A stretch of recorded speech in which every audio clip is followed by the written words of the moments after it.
ਜੇ ਆਪਾਂ ਆਰਡੀਨੈਂਸ ਦੀ ਗੱਲ ਕਰਦੇ ਹਾਂ ਤਾਂ ਜਿਸ ਤਰੀਕੇ ਦੇ ਨਾਲ ਕਿਸਾਨੀ ਦੇ ਅੰਦਰ ਇੱਕ ਬੇਚੈਨੀ ਪੈਦਾ ਹੋ ਗਈ ਹੈ, ਕੀ ਏਡੀ ਵੱਡੀ ਵਜ੍ਹਾ ਹੈਗੀ ਹੈ ਕਿ ਕਿਸਾਨ ਇੰਨਾ ਬੇਚੈਨ ਕਿਉਂ ਹੈ ਇਹਨਾਂ ਆਰਡੀਨੈਂਸਾਂ ਦੇ ਮੱਦੇਨਜ਼ਰ? ਇਹ ਜਿਹੜੀ ਬੇਚੈਨੀ ਹੈ ਕੋਵਿਡ ਕਰਕੇ ਥੋੜੀ ਸ਼ਾਇਦ ਸਾਨੂੰ ਨਹੀਂ ਨਜ਼ਰ ਆ ਰਹੀ ਹੈ, ਜਿੰਨਾ ਬੜਾ ਸਾਰੇ ਦੇਸ਼ ਵਿੱਚ ਵੀ ਇੱਕ ਰੈਸਟਲੈਸਨੈਸ ਹੈ ਕਿਸਾਨਾਂ ਦੇ ਵਿੱਚ ਕਿ ਇਹ ਜਦ ਤਿੰਨੋਂ ਆਰਡੀਨੈਂਸ ਬਿਲਕੁਲ ਇੱਕ ਆਪਣੇ ਫੌਜੀ ਤੌਰ ਤੇ ਲਾਗੂ ਹੋ ਜਾਣਗੇ ਫਿਰ ਉਹਨਾਂ ਦਾ ਜਿਹੜਾ ਭਵਿੱਖ ਹੈ ਉਹ ਕਿਸ ਤਰ੍ਹਾਂ ਦਾ ਰੁਖ ਅਖਤਿਆਰ ਕਰੇਗਾ। ਇਹ ਮਤਲਬ ਦੋ ਸਿਸਟਮ ਹੋ ਗਏ ਨਾ, ਇੱਕ ਮੰਡੀ ਦੇ ਅੰਦਰ ਹੋ ਗਿਆ, ਇੱਕ ਮੰਡੀ ਦੇ ਬਾਹਰ ਹੋ ਗਿਆ। ਮੰਡੀ ਦੇ ਅੰਦਰ ਵੀ ਉਹਨੇ ਝੋਨਾ ਖਰੀਦਣਾ ਹੈ, ਮੰਡੀ ਦੇ ਬਾਹਰ ਵੀ ਉਹਨੇ ਝੋਨਾ ਖਰੀਦਣਾ ਹੈ। ਮੰਡੀ ਦੇ ਅੰਦਰ ਵੀ ਉਹਨੇ ਕਣਕ ਖਰੀਦਣੀ ਹੈ, ਮੰਡੀ ਦੇ ਬਾਹਰ ਵੀ ਉਹਨੇ ਕਣਕ ਖਰੀਦਣੀ ਹੈ। ਹੁਣ ਤੁਸੀਂ ਮੈਨੂੰ ਦੱਸੋ ਜਿਹੜਾ ਖਰੀਦਦਾਰ ਹੋਏਗਾ ਉਹ ਅੰਦਰ ਜਾ ਕੇ ਮੰਡੀ ਦੇ ਕਿਉਂ 6% ਟੈਕਸ ਦੇਗਾ? ਔਰ ਉਹ ਜਿਹੜਾ ਸੈਕਿੰਡ ਮਾਰਕੀਟ ਜਿਹੜੀ ਹੈਗੀ ਹੈ, ਜਿਵੇਂ ਪਹਿਲੇ ਕਿਹਾ ਨਾ ਵਨ ਕੰਟਰੀ ਟੂ ਮਾਰਕੀਟ, ਤਾਂ ਉਹ ਜਿਹੜੀ ਮਾਰਕੀਟ ਹੈ ਉਹ ਆਸਤੇ ਆਸਤੇ ਆਪਣੇ ਆਪ ਸਿਸਟਮੈਟਿਕਲੀ ਖਤਮ ਹੁੰਦੀ ਜਾਏਗੀ। ਕਿਉਂ ਐਡਾ ਵੱਡਾ ਜਿਹੜਾ ਹੈਗਾ ਇੱਕ ਕੰਟਰਾਡਿਕਸ਼ਨ ਜਿਹੜਾ ਵਿਰੋਧਾਭਾਸ ਨਜ਼ਰ ਆ ਰਿਹਾ ਹੈ ਉਹਨਾਂ ਧਿਰਾਂ ਦੇ ਅੰਦਰ ਹੀ ਜਿਹੜੀਆਂ ਆਪਣੇ ਆਪ ਨੂੰ ਖੇਤੀ ਦਾ ਕਿਸਾਨਾਂ ਦੀਆਂ ਹਮਾਇਤੀ ਦੱਸਦੀਆਂ, ਚਾਹੇ ਅਕਾਲੀ ਦਲ ਹੋਏ, ਚਾਹੇ ਕਾਂਗਰਸ ਹੋਏ, ਚਾਹੇ ਆਮ ਆਦਮੀ ਪਾਰਟੀ ਹੋਏ, ਇਹ ਤਿੰਨੋਂ ਮੇਜਰ ਜਿਹੜੀ ਪਾਰਟੀਆਂ ਹੈਗੀਆਂ, ਇਹ ਤਿੰਨੋਂ ਪਾਰਟੀਆਂ ਵਾਸਤੇ ਸਭ ਤੋਂ ਬੜੀ ਜਿਹੜੀ ਕਨਸਟੀਟਿਊਂਸੀ ਹੈ ਉਹ ਬੇਸਿਕਲੀ ਕਿਸਾਨਾਂ ਦੀ ਹੈਗੀ ਹੈ। ਆਪਾਂ ਇੱਕਦਮ ਕਿਉਂ ਨਹੀਂ ਕਰਦੇ ਕਿ ਆਪਣੇ MSP ਨੂੰ ਅਸੀਂ ਇੱਕ ਲੀਗਲ ਰਾਈਟ ਬਣਾ ਦਈਏ ਕਿਸਾਨ ਵਾਸਤੇ ਕਿ ਭਈ MSP ਕਿਸਾਨ ਨੂੰ ਚਾਹੇ ਮੰਡੀ ਤੋਂ ਬਾਹਰ ਹੋਏ ਜਾਂ ਮੰਡੀ ਦੇ ਅੰਦਰ ਹੋਏ MSP ਮਿਲੇਗਾ ਹੀ ਮਿਲੇਗਾ, उससे घट नहीं जाएगा। ये ਅਸੀਂ ਲੀਗਲੀ ਬਣਾ ਦਿੰਦੇ ਹਾਂ तो लगता है किसी भी पॉलिटिकल पार्टी को और किसी भी कंपनी को इस गल तो दिक्कत नहीं होनी चाहिए। ਅਕਾਲੀ ਦਲ ਜਾਂ ਜਿਹੜੀ ਭਾਰਤੀ ਜਨਤਾ ਪਾਰਟੀ ਜਾਂ ਕੇਂਦਰ ਦੀ ਮੋਦੀ ਸਰਕਾਰ ਹੈ ਜ਼ਿੱਦ ਹੈਗੀ ਹੈ ਇਸ ਗੱਲ ਤੇ ਕਿ ਆਰਡੀਨੈਂਸ ਜਿਹੜੇ ਹੈਗੇ ਆ ਕਿਸਾਨਾਂ ਦੇ ਸੰਗ ਦੇ ਹੇਠਾਂ ਦੀ ਅਸੀਂ ਲਗਾਉਣੇ ਹੀ ਲਗਾਉਣੇ ਆ। ਮਾਹੌਲ ਜਿਹੜਾ ਹੈਗਾ ਸਾਰੇ ਪ੍ਰਦੇਸ਼ ਵਿੱਚ ਐਸਾ ਬਣ ਚੁੱਕਿਆ ਹੈਗਾ ਕਿ ਕਿਸਾਨੀ ਨੂੰ ਸ਼ਾਇਦ ਖਤਮ ਕਰਨ ਵਾਸਤੇ ਸਰਕਾਰ ਜਿਹੜੀ ਹੈਗੀ ਹੈ ਇਹ ਪ੍ਰਾਵਧਾਨ ਲੈ ਕੇ ਆ ਰਹੀ ਹੈ।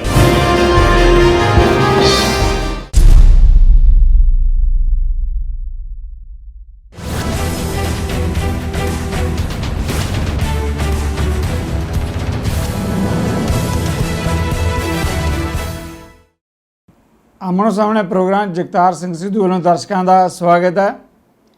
ਅੱਜ ਸਾਡੇ ਨਾਲ ਹਾਂ ਦਵਿੰਦਰ ਸ਼ਰਮਾ ਤੇ ਇੱਕ ਮੰਤਰੀ ਪੱਧਰ ਤੇ ਖੇਤੀ ਮਾਮਲਿਆਂ ਦੀ ਜਾਣੀ ਪਹਿਚਾਣੀ ਹਸਤੀ। ਪਿਛਲੇ ਦਿਨਾਂ 'ਚ ਕੇਂਦਰ ਦੀ ਮੋਦੀ ਸਰਕਾਰ ਨੇ ਖੇਤੀ ਨਾਲ ਜੁੜੇ ਜਿਹੜੇ 3 ਆਰਡੀਨੈਂਸ ਲੈ ਕੇ ਆਂਦੇ ਆ, ਉਹਨਾਂ ਕਰਕੇ ਦੇਸ਼ ਦੇ ਕਿਸਾਨਾਂ ਦੇ ਅੰਦਰ ਬਹੁਤ ਵੱਡੀ ਪੱਧਰ ਤੇ ਇੱਕ ਬੇਚੈਨੀ ਪਾਈ ਜਾ ਰਹੀ ਹੈ। ਬੇਸ਼ੱਕ ਮੋਦੀ ਸਰਕਾਰ ਨੇ ਨਾਂ ਦਿੱਤਾ ਇਸ ਨੂੰ ਕਿ ਹੁਣ ਖੇਤੀਬਾੜੀ ਸਿਸਟਮ ਦੇ ਵਿੱਚ ਸੁਧਾਰ ਕੀਤਾ ਜਾ ਰਿਹਾ ਹੈ, ਕਿਸਾਨੀ ਦਾ ਬੜਾ ਫਾਇਦਾ ਹੋਏਗਾ, ਪਰ ਜੋ ਪ੍ਰੈਕਟੀਕਲ ਤੌਰ ਤੇ ਸਾਹਮਣੇ ਗੱਲਾਂ ਨਜ਼ਰ ਆ ਰਹੀਆਂ ਉਹਦੇ ਮੁਤਾਬਕ ਇਹ ਹੈ ਕਿ ਕਿਸਾਨਾਂ ਨੂੰ ਕਣਕ ਝੋਨੇ ਸਮੇਤ ਜਿਹੜੀ ਘੱਟੋ ਘੱਟ ਸਹਾਇਕ ਕੀਮਤ ਕੁਝ ਫਸਲਾਂ ਦੀ ਮਿਲਦੀ ਸੀ ਉਹ ਵੀ ਜਾਂਦੀ ਨਜ਼ਰ ਆ ਰਹੀ ਹੈ। ਕੇਵਲ ਇੰਨਾ ਨਹੀਂ, ਕਾਰਪੋਰੇਟ ਕੰਪਨੀਆਂ ਕਿਸਾਨਾਂ ਦੀਆਂ ਜ਼ਮੀਨਾਂ ਲੈਣਗੀਆਂ ਠੇਕੇ ਤੇ, ਕਿਸਾਨ ਹੋਣਗੇ ਕਸਿਆਰੇ। ਉਂਝ ਤਾਂ ਕੌਮੀ ਪੱਧਰ ਤੇ ਤਾਂ ਇੰਪੈਕਟ ਹਾਈ ਹੈ। ਜੇ ਆਪਾਂ ਪੰਜਾਬ ਦੀ ਗੱਲ ਕਰਦੇ ਹਾਂ ਜਿਹੜਾ ਕਿ ਮੁੱਖ ਖੇਤੀਬਾੜੀ ਸੂਬਾ ਹੈ, ਸਭ ਤੋਂ ਵੱਡੀ ਮਾਰ ਪਏਗੀ ਇਹਨਾਂ ਆਰਡੀਨੈਂਸਾਂ ਦੀ ਪੰਜਾਬ ਦੇ ਉੱਤੇ। ਇਸੇ ਲਈ ਕਿਸਾਨੀ ਅੰਦੋਲਨ ਦੇ ਰਾਹ ਤੇ ਹੈ। ਇਹਨਾਂ ਸਾਰੇ ਮਾਮਲਿਆਂ ਤੇ ਆਪਾਂ ਦਵਿੰਦਰ ਜੀ ਨਾਲ ਕਰਾਂਗੇ ਗੱਲਬਾਤ। ਦਵਿੰਦਰ ਸ਼ਰਮਾ ਜੀ, ਮੇਰੇ ਚੈਨਲ ਤੇ ਆਉਣ ਲਈ, ਮੇਰੀ ਟੀਮ ਲਈ ਤੁਸੀਂ ਆਏ ਹੋ, ਬਹੁਤ ਬਹੁਤ ਤੁਹਾਡਾ ਸਵਾਗਤ ਹੈ। ਜੀ ਆਇਆਂ ਨੂੰ। ਦਵਿੰਦਰ ਸ਼ਰਮਾ, ਪਹਿਲਾ ਹੀ ਸਵਾਲ ਜਿਸ ਮੁੱਦੇ ਤੇ ਆਪਾਂ ਗੱਲ ਕਰਨ ਜਾ ਰਹੇ ਹਾਂ, ਕੇਂਦਰ ਦੇ 3 ਜਿਹੜੇ ਖੇਤੀਬਾੜੀ ਨਾਲ ਜੁੜੇ ਆਰਡੀਨੈਂਸ ਆਏ ਹੈਗੇ ਆ, ਜੇ ਆਪਾਂ ਆਰਡੀਨੈਂਸ ਦੀ ਗੱਲ ਕਰਦੇ ਹਾਂ ਤਾਂ ਜਿਸ ਤਰੀਕੇ ਦੇ ਨਾਲ ਕਿਸਾਨੀ ਦੇ ਅੰਦਰ ਇੱਕ ਬੇਚੈਨੀ ਪੈਦਾ ਹੋ ਗਈ ਹੈ, ਕੀ ਏਡੀ ਵੱਡੀ ਵਜ੍ਹਾ ਹੈਗੀ ਹੈ ਕਿ ਕਿਸਾਨ ਇੰਨਾ ਬੇਚੈਨ ਕਿਉਂ ਹੈ ਇਹਨਾਂ ਆਰਡੀਨੈਂਸਾਂ ਦੇ ਮੱਦੇਨਜ਼ਰ? ਅਸੀਂ ਦੇਖ ਰਹੇ ਹਾਂ ਕਿ ਜਿਸ ਦਿਨ ਤੋਂ ਸਰਕਾਰ ਨੇ ਤਿੰਨੋਂ ਆਰਡੀਨੈਂਸ ਜਾਰੀ ਕੀਤੇ ਹੈਗੇ ਆ, ਉਸੇ ਦਿਨ ਤੋਂ ਲੈ ਕੇ ਅੱਜ ਤੱਕ ਕਿਸਾਨਾਂ ਦਾ ਜਿਹੜਾ ਰੋਸ਼ ਹੈ ਜਾਂ ਪ੍ਰਤੀਰੋਧ ਹੈ ਉਹ ਬਹੁਤ ਵੱਧਦਾ ਜਾ ਰਿਹਾ ਹੈਗਾ। ਔਰ ਪੰਜਾਬ 'ਚ ਤਾਂ ਪੋਲੀਟੀਕਲ ਪਾਰਟੀਆਂ ਦਾ ਜਿਹੜਾ ਸਟੈਂਡ ਹੈ ਉਹ ਵੀ ਬੜਾ ਰੁਖ ਜਿਹੜਾ ਹੈਗਾ ਸਖਤ ਹੁੰਦਾ ਜਾ ਰਿਹਾ ਹੈ। ਔਰ ਉਹਨਾਂ ਦੀ ਡਿਮਾਂਡ ਵੀ ਬਹੁਤ ਕਲੀਅਰ ਹੈ, ਕਿਸਾਨ ਯੂਨੀਅਨ ਦੀ ਵੀ ਹੈ ਔਰ ਆਪਣੇ ਪੋਲੀਟੀਕਲ ਪਾਰਟੀਆਂ ਵੀ ਜਿਹੜੀ ਉਹਨਾਂ ਨੂੰ ਬੈਕਅਪ ਕਰ ਰਹੀਆਂ ਜਾਂ ਸਪੋਰਟ ਕਰ ਰਹੀਆਂ ਹੈਗੀਆਂ। ਇਹਦਾ ਮਤਲਬ ਸਾਫ਼ ਹੈ ਕਿ ਕੋਈ ਜੋ ਤੁਸੀਂ ਜਿਸ ਤਰ੍ਹਾਂ ਤੁਸੀਂ ਕਹਿ ਰਹੇ ਸੀ ਕਿ ਵੀ ਬੇਚੈਨੀ ਜਿਹੜੀ ਹੈ ਕਿ ਬਹੁਤ बढ़ती जा रही है किसानों ਵਿੱਚ। ਔਰ ਮੇਰਾ ਮੰਨਣਾ ਹੈ ਕਿ ਇਹ ਜਿਹੜੀ ਬੇਚੈਨੀ ਹੈ ਕੋਵਿਡ ਕਰਕੇ ਥੋੜੀ ਸ਼ਾਇਦ ਸਾਨੂੰ ਨਹੀਂ ਨਜ਼ਰ ਆ ਰਹੀ ਹੈ, ਜਿੰਨਾ ਬੜਾ ਸਾਰੇ ਦੇਸ਼ ਵਿੱਚ ਵੀ ਇੱਕ ਰੈਸਟਲੈਸਨੈਸ ਹੈ ਕਿਸਾਨਾਂ ਦੇ ਵਿੱਚ ਕਿ ਇਹ ਜਦ ਤਿੰਨੋਂ ਆਰਡੀਨੈਂਸ ਬਿਲਕੁਲ ਇੱਕ ਆਪਣੇ ਫੌਜੀ ਤੌਰ ਤੇ ਲਾਗੂ ਹੋ ਜਾਣਗੇ, ਫਿਰ ਉਹਨਾਂ ਦਾ ਜਿਹੜਾ ਭਵਿੱਖ ਹੈ ਉਹ ਕਿਸ ਤਰਫ ਦਾ ਰੁਖ ਅਖਤਿਆਰ ਕਰੇਗਾ ਜਾਂ ਕਿਸ ਤਰਫ ਰੁਖ ਉਹ ਲੈ ਕੇ ਜਾਏਗਾ ਜਾਂ ਡਾਇਰੈਕਸ਼ਨ ਲੈ ਕੇ ਜਾਏਗਾ। ਮੈਨੂੰ ਲੱਗਦਾ ਕਿ ਇਹ ਬੜੀ ਇੰਪੋਰਟੈਂਟ ਗੱਲਾਂ ਤੁਸੀਂ ਜਿਹੜੀਆਂ ਰੇਜ਼ ਕਰਦੇ ਵੀ ਆਏ ਹੋ ਔਰ ਕਰ ਰਹੇ ਹੋ। ਔਰ ਤੁਸੀਂ ਦੇਖਿਆ ਹੈ ਕਿ ਪੰਜਾਬ ਵਿੱਚ ਅਖਬਾਰਾਂ ਵਿੱਚ ਅਗਰ ਅਸੀਂ ਦੇਖ ਲਈਏ ਤਾਂ ਬਹੁਤ ਸਾਰੇ ਇੰਟੈਲੈਕਚੁਅਲਸ, ਇਕੋਨੋਮਿਸਟ, ਪੋਲੀਟੀਕਲ ਲੀਡਰਸ ਸਭ ਇਸ ਗੱਲ ਦੇ ਅੱਗੇ ਵਾਰਨਿੰਗ ਦੇ ਰਹੇ ਹੈ ਕਿ ਵੀ ਇਹ ਸਾਡੇ ਦੇਸ਼ ਵਾਸਤੇ ਜਾਂ ਸਪੈਸ਼ਲੀ ਪੰਜਾਬ ਵਾਸਤੇ ਬਹੁਤ ਹੀ ਹਾਨੀਕਾਰਕ ਹੋਏਗਾ। ਮੈਨੂੰ ਲੱਗਦਾ ਇਹਦੇ ਉੱਪਰ ਇੱਕ ਬਹੁਤ ਬੜੀ ਚਰਚਾ ਦੀ ਹਲੇ ਵੀ ਜ਼ਰੂਰਤ ਹੈ ਔਰ ਇੱਕ ਮਾਹੌਲ ਜਿਹੜਾ ਹੈਗਾ ਸਾਰੇ ਪ੍ਰਦੇਸ਼ ਵਿੱਚ ਐਸਾ ਬਣ ਚੁੱਕਿਆ ਹੈਗਾ ਕਿ ਕਿਸਾਨੀ ਨੂੰ ਸ਼ਾਇਦ ਖਤਮ ਕਰਨ ਵਾਸਤੇ ਸਰਕਾਰ ਜਿਹੜੀ ਹੈਗੀ ਹੈ ਇਹ ਪ੍ਰਾਵਧਾਨ ਲੈ ਕੇ ਆ ਰਹੀ ਹੈ ਔਰ ਇਹ ਆਸਤੇ ਆਸਤੇ ਜਿਸ ਤਰੀਕੇ ਨਾਲ ਬਿਲਡਅਪ ਹੋ ਰਿਹਾ ਹੈ ਐਨਵਾਇਰਨਮੈਂਟ। ਮੈਨੂੰ ਲੱਗਦਾ ਹੈ ਕਿ ਜਗਤਾਰ ਜੀ ਸਰਕਾਰ ਨੂੰ ਦੁਬਾਰਾ ਜ਼ਰੂਰ ਸੋਚਣਾ ਚਾਹੀਦਾ ਹੈਗਾ ਕਿਉਂਕਿ ਆਫਟਰ ਆਲ ਹਰ ਗਵਰਨਮੈਂਟ ਜਿਹੜੀ ਹੈਗੀ ਹੈ ਉਹ ਆਪਣੇ ਸਮਾਜ ਦਾ, ਆਪਣੀ ਸੁਸਾਇਟੀ ਦਾ ਜਾਂ ਆਪਣੀ ਕੌਂਸਟੀਚੁਐਂਸੀ ਦਾ ਪੱਖ ਲੈ ਕੇ ਹੀ ਚੱਲਦੀ ਹੈ, ਤਾਂ ਉਹ ਸਰਕਾਰ ਨੂੰ ਸ਼ਾਇਦ ਦੁਬਾਰਾ ਦੇਖਣ ਦੀ ਜ਼ਰੂਰਤ ਪਏਗੀ ਇਸ ਤਿੰਨੋਂ ਅਧਿਨਿਯਮ। ਜੀ ਜਿੰਦਰ ਜੀ, ਸਾਡੇ ਗੁਆਂਢ ਹਰਿਆਣਾ ਦੇ ਵਿੱਚ ਕੁਝ ਦਿਨ ਪਹਿਲਾਂ ਜਿਹੜਾ ਕੇਂਦਰੀ ਖੇਤੀਬਾੜੀ ਮੰਤਰੀ ਆਏ ਤੇ ਉਹਨਾਂ ਨੇ ਜਿਹੜਾ ਹੈਗਾ ਕਿਸਾਨੀ ਨੂੰ ਸੰਬੋਧਨ ਕੀਤਾ। ਇਸ ਤੋਂ ਇਲਾਵਾ ਕੇਂਦਰ ਦੇ ਹੋਰ ਬਹੁਤ ਸਾਰੇ ਮੰਤਰੀ ਪੰਜਾਬ 'ਚ ਜਿਹੜੀਆਂ ਕੇਂਦਰ ਦੀ ਸਰਕਾਰ ਨਾਲ ਜੁੜੀਆਂ ਹੋਈਆਂ ਧਿਰਾਂ ਉਹਨਾਂ ਵੱਲੋਂ ਵੀ ਲਗਾਤਾਰ ਇਹ ਗੱਲ ਕਹੀ ਜਾ ਰਹੀ ਹੈ ਕਿ ਕਿਸਾਨਾਂ ਨੂੰ ਗੁੰਮਰਾਹ ਕੀਤਾ ਜਾ ਰਿਹਾ ਹੈ। ਕੁਝ ਪੋਲੀਟੀਕਲ ਪਾਰਟੀਆਂ ਇਸ ਮੁੱਦੇ 'ਤੇ ਜਿਹੜਾ ਆਪਣਾ ਰਾਜਸੀ ਰੋਟੀਆਂ ਸੇਕ ਰਹੀਆਂ, ਉਹਨਾਂ ਦਾ ਕਹਿਣਾ ਵੀ ਇਹੋ ਜਿਹੀ ਕੋਈ ਵਜ੍ਹਾ ਨਹੀਂ ਹੈਗੀ ਕਿ ਕਿਸਾਨਾਂ ਨੂੰ ਇਹਦੇ 'ਤੇ ਕੋਈ ਖਦਸ਼ਾ ਪ੍ਰਗਟ ਕਰਨ ਦੀ ਲੋੜ ਹੈ। ਜਾਣਬੁੱਝ ਕੇ ਭੁਲੇਖੇ ਖੜੇ ਕੀਤੇ ਜਾ ਰਹੇ। ਬਹੁਤ ਵੱਡਾ ਸਵਾਲ ਹੈ ਦਵਿੰਦਰ ਜੀ, ਇੱਕ ਪਾਸੇ ਦਾ ਕਿਸਾਨੀ ਹੈ ਜਿੱਦਾਂ ਤੁਸੀਂ ਕਹਿ ਰਹੇ ਹੋ, ਦੂਜੇ ਪਾਸੇ ਕੁਝ ਉਹ ਲੋਕ ਆ ਜਿਹੜੇ ਮੂਲੋਂ ਹੀ ਇਹਨਾਂ ਖਦਸ਼ਿਆਂ ਨੂੰ ਰੱਦ ਕਰ ਰਹੇ ਆ। ਜੀ ਦੇਖੋ, ਇਹ ਜਿਹੜਾ ਕੌਨਫਲਿਕਟ ਤੁਸੀਂ ਦਿਖਾ ਰਹੇ ਹੋ, ਕੌਨਫਲਿਕਟ ਆਫ ਇੰਟਰਸਟ ਹੈ ਬੇਸਿਕਲੀ ਇਹ ਕਿ ਬਹੁਤ ਸਾਰੇ ਲੋਕੀ ਜਿਹੜੇ ਇਹਨੂੰ ਸਪੋਰਟ ਕਰਦੇ ਹੈਗੇ ਕਿ ਭਾਈ ਇਹ ਇੱਕ ਤਰ੍ਹਾਂ ਦੀ ਕਿਸਾਨ ਦੀ ਆਜ਼ਾਦੀ ਹੈ। ਕਈ ਸਾਰੇ ਇਹ ਆਰਟੀਕਲਸ ਮੈਂ ਪੜ੍ਹੇ ਹੈਗੇ ਜਿੱਥੇ ਕਿਹਾ ਜਾਂਦਾ ਕਿ ਕਿਸਾਨ ਨੂੰ ਪਹਿਲੀ ਵਾਰੀ ਆਜ਼ਾਦੀ ਮਿਲੀ ਹੈ। ਕਈਆਂ ਨੇ ਕਿਹਾ ਜੀ ਕਿ 1991 ਦੇ ਬਾਅਦ ਪਹਿਲੀ ਵਾਰੀ ਫਰੀडम ਜਿਹੜਾ ਮਿਲਿਆ ਹੈ ਕਿਸਾਨਾਂ ਨੂੰ, ਇੱਕ ਤਰ੍ਹਾਂ ਦਾ ਰਿਫਾਰਮ ਜਿਸ ਤਰ੍ਹਾਂ 91 ਵਿੱਚ ਅਸ਼ਰ ਕੀਤਾ ਸੀਗਾ ਉਹ ਉਸ ਟਾਈਮ ਦੀ ਗਵਰਨਮੈਂਟ ਨੇ।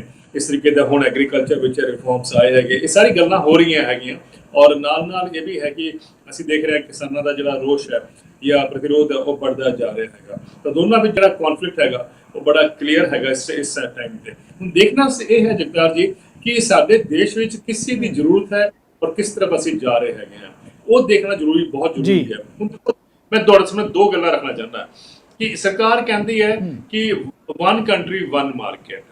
एक्चुअली अगर रियलिटी देखिए तो वन कंट्री टू मार्केट है। वन कंट्री टू मार्केट इस तरह कि एपीएमसी मंडी के अंदर जो मार्केट होएगी ਉਹਦੇ ਵਿੱਚ ਤਾਂ ਸਰਕਾਰ ਇਹ ਅਸ਼ੋਰ ਕਰ ਰਹੀ ਹੈ ਕਿ भाई कोई डिस्टर्बेंस नहीं, जो पहले ਸੀਗਾ नॉर्मल सिस्टम चलेगा। ਇਹਦਾ मतलब है कि भाई जो भी ਉੱਥੇ ਖਰੀਦਦਾਰ ਹੈ ਉਹਨੂੰ ਪਹਿਲੇ ਟੈਕਸ ਦੇਣਾ ਪਏਗਾ। ਜਿਸ ਤਰ੍ਹਾਂ ਪੰਜਾਬ ਵਿੱਚ ਤਕਰੀਬਨ 6% ਟੈਕਸ ਦੇਣਾ ਪੈਂਦਾ ਹੈਗਾ। ਪੰਜਾਬ ਨੂੰ 3600 ਕਰੋੜ ਦੇ ਆਸ-ਪਾਸ ਹਰ ਸਾਲ ਸਾਲਾਨਾ ਰੈਵਨਿਊ ਆਂਦਾ ਹੈਗਾ ਮੰਡੀਆਂ ਤੋਂ। ਉਹ ਤਾਂ ਹੋਇਆ ਮੰਡੀ ਦੇ ਅੰਦਰ। ਮੰਡੀ ਦੇ ਬਾਹਰ ਅਗਰ ਕੋਈ ਖਰੀਦਦਾ ਹੈਗਾ ਉਹਦੇ ਕੋਲ ਪੈਨ ਕਾਰਡ ਹੋਏ, ਆਧਾਰ ਕਾਰਡ ਹੋਏ, ਇੰਨਾ ਹੀ ਚਾਹੀਦਾ ਹੈਗਾ, ਉਹਨੂੰ ਕੋਈ ਟੈਕਸ ਨਹੀਂ ਦੇਣਾ, ਕੁਝ ਨਹੀਂ ਦੇਣਾ। ਇਹ मतलब दो सिस्टम हो गए ना, एक मंडी के अंदर हो गया, एक मंडी के बाहर हो गया। मंडी के अंदर भी उन्हें झोना खरीदना है, मंडी के बाहर भी उन्हें झोना खरीदना है। मंडी के अंदर भी उन्हें कणक खरीदनी है, मंडी के बाहर भी उन्हें कणक खरीदनी है। हुण तुसीं मैनूं दसो जिहड़ा खरीददार होएगा वो अंदर जाके मंडी से क्यों 6% टैक्स देगा, जबकि उन्हें पता है कि बाहर वो 6% टैक्स तो उन्होंने एग्जेम्पशन है, तो क्यों वो टैक्स देगा जबरदस्ती। ਇਹਦਾ ਮਤਲਬ ਕਿ ਤੁਸੀਂ ਚਾਹੁੰਦੇ ਹੋ ਕਿ ਭਈ ਏਪੀਐਮਸੀ ਵਿੱਚ ਲੋਕੀ ਨਾ ਜਾਣ ਔਰ ਉਹ ਜਿਹੜਾ ਸੈਕੰਡ ਮਾਰਕੀਟ ਜਿਹੜੀ ਹੈਗੀ ਹੈ, ਜਿਵੇਂ ਤੁਸੀਂ ਪਹਿਲੇ ਕਿਹਾ ਨਾ ਵਨ ਕੰਟਰੀ ਟੂ ਮਾਰਕੀਟਸ, ਤਾਂ ਉਹ ਜਿਹੜੀ ਮਾਰਕੀਟ ਹੈ ਉਹ ਆਸਤੇ ਆਸਤੇ ਆਪਣੇ ਆਪ ਸਿਸਟਮੈਟਿਕਲੀ ਖਤਮ ਹੁੰਦੀ ਜਾਏਗੀ। ਤੇ ਇਹ ਜਿਹੜਾ ਤਰੀਕਾ ਉਹਦਾ ਮਤਲਬ ਹੈ ਕਿ ਡਿਪੈਂਡੈਂਸ ਜਿਹੜਾ ਤੁਹਾਡਾ ਐਮਐਸਪੀ ਤੇ ਹੈ ਉਹ ਹਟ ਜਾਏਗਾ। ਉਹੀ ਕਿਸਾਨਾਂ ਦਾ ਅੱਜ ਗੁੱਸਾ ਹੈਗਾ ਜਾਂ ਉਹਨਾਂ ਦਾ ਸੰਕੋਚ ਹੈ ਕਿ ਵੀ ਸਾਡਾ ਐਮਐਸਪੀ ਖਤਮ ਹੋ ਜਾਏਗਾ। ਔਰ ਉਹਦਾ ਸਿੰਪਲ ਚੀਜ਼ ਹੈ ਕਿ ਜੇ ਇੱਕ ਕੰਪਨੀ ਨੇ ਕਣਕ ਚਲੋ ਮੰਡੀ ਚੋਂ ਨਹੀਂ ਖਰੀਦੀ ਹੈ, ਬਾਹਰ ਜਾ ਕੇ ਕਿਸਾਨ ਨੂੰ 6% ਵਿੱਚੋਂ ਜਿਹੜਾ ਟੈਕਸ ਉਹਨੂੰ ਸੇਵਿੰਗ ਹੋ ਗਈ ਹੈ, ਉਹਦੇ ਵਿੱਚੋਂ ਉਹਨੂੰ 2% ਅਗਰ ਟੈਕਸ ਵੀ ਦੇਤਾ ਉਹਨੇ 50 ਰੁਪਏ ਹੋਰ ਦੇ ਦਿੱਤੇ ਪਰ ਕੁਇੰਟਲ ਕਿਸਾਨ ਨੂੰ, ਕਿਸਾਨ ਤਾਂ ਖੁਸ਼ ਹੈ, ਲੇਕਿਨ ਉਹ ਜਿਹੜਾ ਐਮਐਸਪੀ ਦਾ ਸਿਸਟਮ ਜਿਹੜਾ ਸੀਗਾ ਸਰਕਾਰ ਦਾ, ਉਹ ਤਾਂ ਗੜਬੜਾ ਗਿਆ ਨਾ। ਇਹਦਾ ਮਤਲਬ ਸਰਕਾਰ ਨੂੰ ਐਮਐਸਪੀ ਦੇਣ ਦੀ ਜ਼ਰੂਰਤ ਨਹੀਂ ਹੈ। ਇਸ ਕਰਕੇ ਉਹ ਕਿਸਾਨਾਂ ਦਾ ਜਿਹੜਾ ਜਿਹੜੀ ਸੋਚ ਹੈ ਕਿ ਸਾਡੇ ਤੋਂ ਐਮਐਸਪੀ ਖਿੱਚਿਆ ਜਾ ਰਿਹਾ ਜਾਂ ਲੈ ਲਿਆ ਜਾਏਗਾ, ਉਹ ਬਿਲਕੁਲ ਠੀਕ ਹੈ। ਆਸਤੇ ਆਸਤੇ ਅਸੀਂ ਦੇਖਾਂਗੇ ਕਿ ਸਰਕਾਰ ਐਮਐਸਪੀ ਦੇ ਪ੍ਰਾਵਧਾਨ ਚੋਂ ਨਿਕਲ ਜਾਏਗੀ। ਸਰਕਾਰ ਨਹੀਂ ਚਾਹੁੰਦੀ ਕਿ ਉਹ ਬਰਡਨ ਜਿਹੜਾ ਹੈਗਾ ਉਹਨਾਂ ਤੇ, ਇਸ ਕਰਕੇ ਉਹ ਪੂਰੀ ਕੋਸ਼ਿਸ਼ ਹੈ। ਤੇ ਏਪੀਐਮਸੀ ਔਰ ਐਮਐਸਪੀ ਆਸਤੇ ਆਸਤੇ ਇਹ ਇਸ ਤਰੀਕੇ ਤੋਂ ਉਦੋਂ ਵੰਚਿਤ ਕਰਨਾ ਚਾਹੁੰਦੇ ਹੈਗੇ ਆ ਕਿਸਾਨਾਂ ਨੂੰ, ਔਰ ਇਹੀ ਇੱਕ ਪੈਟਰਨ ਜਿਹੜਾ ਹੈਗਾ ਇਹਦੇ ਉੱਪਰ ਅਸੀਂ ਦੇਖ ਰਹੇ ਹਾਂ ਕਿ ਉਹ ਫੋਕਸ ਹੈ। ਲੇਕਿਨ ਜਿਹੜੇ ਪੋਲੀਟੀਕਲ ਅਦਾਰੇ ਕਹਿ ਰਹੇ ਕਿ ਬਈ ਨਹੀਂ ਕਿਸਾਨਾਂ ਨੂੰ ਗੁੰਮਰਾਹ ਕੀਤਾ ਜਾ ਰਿਹਾ, ਉਹਨਾਂ ਨੂੰ ਵੀ ਇਹ ਸਮਝਣਾ ਹੈ ਕਿ ਇਹ ਆਸਤੇ ਆਸਤੇ ਦੇਖੋ ਨਾ, ਤੁਹਾਨੂੰ ਯਾਦ ਹੋਏਗਾ ਜਦ ਸਰਕਾਰੀ ਸਕੂਲ ਜਿਹੜੇ ਤੁਸੀਂ ਪ੍ਰਾਈਵੇਟ ਸਕੂਲਾਂ ਤੇ ਜ਼ੋਰ ਪਾ ਦਿਓ, ਤੁਸੀਂ ਸਾਰਾ ਫੋਕਸ ਪ੍ਰਾਈਵੇਟ ਸਕੂਲਾਂ ਤੇ ਕਰੋ, ਸਰਕਾਰੀ ਸਕੂਲ ਤੇ ਤੁਸੀਂ ਸਟਾਫ ਵੀ ਨਾ ਦਿਓ, ਟੀਚਰ ਵੀ ਨਾ ਰੱਖੋ, ਬਿਲਡਿੰਗ ਨੂੰ ਪੈਸਾ ਵੀ ਨਾ ਦਿਓ, ਤਾਂ ਫਿਰ ਆਬਵੀਅਸਲੀ ਜਿਹੜੇ ਸਰਕਾਰੀ ਸਕੂਲਾਂ ਵਰਗਾ ਹਾਲ ਜਿਹੜਾ ਹੈਗਾ ਉਹ ਐਮਐਸਪੀ ਦਾ ਜਾਂ ਏਪੀਐਮਸੀ ਦੀ ਮੰਡੀਆਂ ਦਾ ਹਾਲ ਵੀ ਸਰਕਾਰੀ ਸਕੂਲਾਂ ਵਰਗਾ ਹੋ ਜਾਏਗਾ। ਹੁਣ ਮੈਨੂੰ ਇੱਕ ਵੀ ਦੱਸ ਦਿਓ, ਇੱਕ ਮਿੰਟ ਸਰ, ਜਿਹੜੇ ਪੋਲੀਟੀਕਲ ਲੀਡਰਸ ਕਹਿੰਦੇ ਹੈਗੇ ਆ ਕਿ ਇਹ ਲੋਕ ਕਿਸਾਨਾਂ ਨੂੰ ਗੁੰਮਰਾਹ ਕੀਤਾ ਜਾਂਦਾ ਹੈ, ਤਾਂ ਕਿਆ ਜਿਹੜੇ ਸਾਡੇ ਦੇਸ਼ ਦੇ ਬੱਚੇ ਸੀਗੇ, ਕਿਆ ਕਿਸੇ ਨੇ ਉਹਨਾਂ ਨੂੰ ਗੁੰਮਰਾਹ ਕੀਤਾ ਸੀਗਾ ਕਿ ਸਰਕਾਰੀ ਸਕੂਲ ਤਾਂ ਨਹੀਂ ਹਟ ਰਹੇ? ਕਿਸੇ ਨੇ ਹਟਾਏ ਥੋੜੇ ਸੀਗੇ, ਲੇਕਿਨ ਕਿਉਂਕਿ ਫੋਕਸ ਚਲਾ ਗਿਆ ਪ੍ਰਾਈਵੇਟ ਸਕੂਲ ਤੇ, ਸਰਕਾਰੀ ਸਕੂਲ ਦਾ ਕੀ ਹਾਲ ਹੋ ਗਿਆ, ਉਹੀ ਸਕੂਲਾਂ ਦਾ ਹੈਗਾ ਉਹ ਆਪਣੇ ਆਪ ਹੀ ਖਤਮ ਹੋ ਗਏ। ਜੀ ਦਵਿੰਦਰ ਸ਼ਰਮਾ, ਜਦੋਂ ਆਪਾਂ ਗੱਲ ਕਰਦੇ ਹਾਂ ਨਾ ਮੁੱਦਿਆਂ ਤੇ, ਤਾਂ ਪੰਜਾਬ ਜਦੋਂ ਖੇਤੀ ਪ੍ਰਧਾਨ ਸੂਬਾ ਹੈ, ਪੰਜਾਬ ਦੇ ਵਿੱਚ ਪਿਛਲੇ ਦਿਨਾਂ 'ਚ ਕੈਪਟਨ ਅਮਰਿੰਦਰ ਮੁੱਖ ਮੰਤਰੀ ਪੰਜਾਬ, ਵੱਖ-ਵੱਖ ਜਿਹੜੀਆਂ ਕਿਸਾਨ ਜਥੇਬੰਦੀਆਂ, ਉਹਨਾਂ ਨੇ ਸਾਂਝੇ ਤੌਰ ਤੇ ਮੀਟਿੰਗ ਕਰਕੇ ਜਿਹੜਾ ਕੇਂਦਰ ਦੇ ਜਿਹੜੇ ਖੇਤੀ ਆਰਡੀਨੈਂਸ ਹੈਗੇ ਆ ਉਹਨਾਂ ਨੂੰ ਰਿਜੈਕਟ ਕੀਤਾ, ਰੱਦ ਕੀਤਾ। ਦੂਜੇ ਪਾਸੇ ਪੰਜਾਬ ਦੇ ਜਿਹੜਾ ਲਗਾਤਾਰ 10 ਸਾਲ ਸੱਤਾ ਦੇ ਵਿੱਚ ਰਹੇ ਹੈ ਔਰ ਆਪਣੇ ਆਪ ਨੂੰ ਕਿਸਾਨ ਹਿਤੈਸ਼ੀ ਕਹਾਉਂਦੇ ਹੈ, ਸ਼੍ਰੋਮਣੀ ਅਕਾਲੀ ਦਲ ਦੀ ਲੀਡਰਸ਼ਿਪ ਉਹ ਕਹਿ ਰਹੀ ਹੈ ਕਿ ਨਹੀਂ ਜੀ, ਇਹੋ ਜਿਹਾ ਕੋਈ ਜਿਹੜੀ ਗੱਲ ਨਹੀਂ, ਇਹ ਨਿਰਮੂਲ ਆ ਸਾਰਾ ਕੁਝ, ਖਦਸ਼ੇ ਜਿਹੜੇ ਹੈਗੇ ਆ ਕਿਸਾਨਾਂ ਨੂੰ ਗੁੰਮਰਾਹ ਕਰ ਰਿਹਾ। ਲੱਗਦਾ ਫਿਰ ਕਿ ਪੰਜਾਬ ਦਾ ਜਿਹੜਾ ਅਕਾਲੀ ਦਲ ਦੀ ਲੀਡਰਸ਼ਿਪ ਹੈ, ਜੋ ਦੀਵਾਰ ਤੇ ਲਿਖਿਆ ਗਿਆ ਹੈ ਉਹ ਪੜ੍ਹ ਨਹੀਂ ਰਹੇ, ਕਿਉਂ ਇਹ ਵਾਪਰ ਰਿਹਾ? ਆਖਰ ਇੰਨਾ ਵੱਡਾ ਇੱਕ ਗੈਪ, ਇੱਕ ਪਾਸੇ ਜਿਹੜੇ ਕਿਸਾਨਾਂ ਦੇ ਹਿੱਤ ਦੀ ਗੱਲ ਕਰਦੇ ਆ ਉਹ ਸੜਕਾਂ ਤੇ ਉਤਰ ਰਹੇ ਆ, ਮੁੱਖ ਮੰਤਰੀ ਕੈਪਟਨ ਅਮਰਿੰਦਰ ਕਹਿ ਰਿਹਾ ਕਿ ਮੈਂ ਜਿਹੜਾ ਹੈਗਾ ਕੇਂਦਰ 'ਚ ਜਾ ਕੇ ਮੋਦੀ ਜਿਹੜੇ ਪ੍ਰਧਾਨ ਮੰਤਰੀ ਆ ਉਹਨਾਂ ਦੇ ਡੈਲੀਗੇਸ਼ਨ ਦੀ ਜਾ ਕੇ ਅਗਵਾਈ ਕਰਾਂਗਾ ਔਰ ਕਹਾਂਗੇ ਕਿ ਖੇਤੀ ਆਰਡੀਨੈਂਸ ਰੱਦ ਕਰੋ, ਪਰ ਅਕਾਲੀ ਦਲ ਕਹਿ ਰਿਹਾ ਕਿ ਨਹੀਂ ਕਿਸਾਨਾਂ ਦੇ ਹਿੱਤ ਵਿੱਚ ਹੈ। ਇਹ ਬਹੁਤ ਵੱਡਾ ਇੱਕ ਗੈਪ ਹੈ। ਕੀ ਲੱਗਦਾ ਕਿ ਅਕਾਲੀ ਦਲ ਨੂੰ ਸਮਝ ਨਹੀਂ ਆ ਰਹੀ? ਮੈਂ ਜਾਣਨਾ ਜ਼ਰੂਰ ਚਾਹੁੰਦਾ ਇਸ ਮੁੱਦੇ ਤੇ, ਕਿਉਂਕਿ ਤੁਸੀਂ ਇੱਕ ਪੋਲੀਟੀਕਲ ਸਿਸਟਮ ਨੂੰ ਬਿਲੋਂਗ ਨਹੀਂ ਕਰਦੇ, ਤੁਸੀਂ ਖੇਤੀ ਨਾਲ ਜੁੜੇ ਮੁੱਦਿਆਂ ਦੇ ਮਾਹਰ ਹੋ, ਕੌਮਾਂਤਰੀ ਪੱਧਰ ਤੇ ਤੁਹਾਡਾ ਇੱਕ ਨਾਂ ਹੈਗਾ, ਕਿਉਂ ਐਡਾ ਵੱਡਾ ਜਿਹੜਾ ਹੈਗਾ ਇੱਕ ਕੰਟਰਾਡਿਕਸ਼ਨ ਜਿਹੜਾ ਵਿਰੋਧਾਭਾਸ ਨਜ਼ਰ ਆ ਰਿਹਾ ਹੈ ਉਹਨਾਂ ਧਿਰਾਂ ਦੇ ਅੰਦਰ ਹੀ ਜਿਹੜੀਆਂ ਆਪਣੇ ਆਪ ਨੂੰ ਖੇਤੀ ਦਾ ਕਿਸਾਨਾਂ ਦੀਆਂ ਹਮਾਇਤੀ ਦੱਸਦੀਆਂ? ਜੀ ਦਵਿੰਦਰ ਜੀ, ਬੜਾ ਇੰਟਰਸਟਿੰਗ ਸਵਾਲ ਹੈ ਤੁਹਾਡਾ ਜਗਤਾਰ ਜੀ, ਔਰ ਇਹ ਮੈਨੂੰ ਲੱਗਦਾ ਕਿ ਪੰਜਾਬ ਦਾ ਜਿਹੜਾ ਪੋਲੀਟੀਕਲ ਫਿਊਚਰ ਹੈ ਉਹਦੇ ਵਾਸਤੇ ਵੀ ਇਹ ਬਹੁਤ ਇੰਪੋਰਟੈਂਟ ਇੱਕ ਸਵਾਲ ਜਿਹੜਾ ਤੁਸੀਂ ਕੀਤਾ ਉਹ ਪੰਜਾਬ ਵਿੱਚ ਨਜ਼ਰ ਆਏਗਾ, ਕਿਉਂਕਿ ਚਾਹੇ ਅਕਾਲੀ ਦਲ ਹੋਏ, ਚਾਹੇ ਕਾਂਗਰਸ ਹੋਏ, ਚਾਹੇ ਆਮ ਆਦਮੀ ਪਾਰਟੀ ਹੋਏ, ਇਹ ਤਿੰਨੋਂ ਮੇਜਰ ਜਿਹੜੀ ਪਾਰਟੀਆਂ ਹੈਗੀਆਂ, ਇਹ ਤਿੰਨੋਂ ਪਾਰਟੀਆਂ ਵਾਸਤੇ ਸਭ ਤੋਂ ਬੜੀ ਜਿਹੜੀ ਕਨਸਟੀਟਿਊਐਂਸੀ ਹੈ ਉਹ ਬੇਸਿਕਲੀ ਕਿਸਾਨਾਂ ਦੀ ਹੈਗੀ ਹੈ। ਔਰ ਉਹ ਕਿਸਾਨ ਜਿਹੜੇ 6-7 ਦਸ਼ਕਾਂ ਤੋਂ ਅਸੀਂ ਦੇਖਦੇ ਆ ਰਹੇ ਹਾਂ, ਜਦ ਤੋਂ ਹਰਿਤ ਕ੍ਰਾਂਤੀ ਆਈ ਹੈ, ਉਹਨਾਂ ਨੇ ਪੰਜਾਬ ਨੂੰ ਲੀਡ ਕੀਤਾ ਹੈਗਾ। ਅਸੀਂ ਪੰਜਾਬ ਨੂੰ ਜੇ ਅਸੀਂ ਫੂਡ ਬਾਉਲ ਕੰਟਰੀ ਦਾ ਕਹਿੰਦੇ ਹਾਂ ਤਾਂ ਕੋਈ ਗਲਤ ਨਹੀਂ ਕਹਿੰਦੇ ਹੈਗੇ, ਔਰ ਪੰਜਾਬ ਦੇ ਕਿਸਾਨਾਂ ਨੇ ਉਹ ਕਰ ਦਿਖਾਇਆ ਹੈਗਾ। ਉਸ ਟਾਈਮ ਤੇ ਅਗਰ ਉਹਨਾਂ ਨੂੰ ਇੱਕ ਪੰਜਾਬ ਦੇ ਕਿਸਾਨਾਂ ਨੂੰ ਇੱਕ ਚਾਹੇ ਜਿਸ ਤਰ੍ਹਾਂ ਅਕਾਲੀ ਦਲ ਕਹਿ ਰਿਹਾ ਹੈ ਕਿ ਬਈ ਕਿਸਾਨਾਂ ਨੂੰ ਗੁੰਮਰਾਹ ਕੀਤਾ ਜਾ ਰਿਹਾ ਹੈ, ਲੇਕਿਨ ਮੇਰਾ ਮੰਨਣਾ ਹੈ ਕਿ ਜੀ ਕਿਸਾਨ ਇੰਨਾ ਬੇਵਕੂਫ ਨਹੀਂ ਹੈ, ਕਿਸਾਨ ਇੰਨਾ ਬੇਵਕੂਫ ਨਹੀਂ ਹੈ, ਉਹ ਸਾਰੀ ਗੱਲ ਸਮਝਦਾ ਹੈਗਾ ਔਰ ਉਸ ਸਮਝਣ ਦੇ ਬਾਅਦ ਉਹ ਆਪਣੀ ਇੱਕ ਪੋਜੀਸ਼ਨ ਇਖਤਿਆਰ ਕਰਦਾ ਹੈਗਾ। ਔਰ ਇਹ ਕਿਸੇ ਵੀ ਪੋਲੀਟੀਕਲ ਪਾਰਟੀ ਵਾਸਤੇ ਹੁਣ ਬਹੁਤ ਬੜਾ ਇੱਕ ਚੈਲੰਜ ਹੋ ਗਿਆ, ਇੱਕ ਮੈਸੇਜ ਹੋ ਗਿਆ, ਇੱਕ ਲਿਟਮਸ ਟੈਸਟ ਵੀ ਹੋ ਗਿਆ। ਲਿਟਮਸ ਟੈਸਟ ਇਹ ਹੈਗਾ ਕਿ ਚਾਹੇ ਕਾਂਗਰਸ ਹੋਏ ਚਾਹੇ ਅਕਾਲੀ ਹੋਏ, ਹੁਣ ਦੇਖਣਾ ਹੈ ਕਿ ਦੋਨਾਂ ਦੀ ਜਿਹੜੀ ਇੱਕ ਕਨਸਟੀਟਿਊਐਂਸੀ ਹੈ, ਇੱਕੋ ਜਿਹੜੀ ਰੂਰਲ ਬੇਸ ਹੈ, ਉਹਦੇ ਉੱਪਰ ਇੱਕ ਜਿਹੜੇ ਸਵਾਲ ਖੜੇ ਹੋਏ ਆ ਜਾਂ ਜਿਹੜੇ ਬਾਦਲ ਮੰਡਰਾਰੇ ਹੈਗੇ ਆ, ਉਹਨਾਂ ਨੂੰ ਕਿਸ ਤਰ੍ਹਾਂ ਇਹ ਐਡਰੈਸ ਕਰਦੇ ਹੈਗੇ ਆ।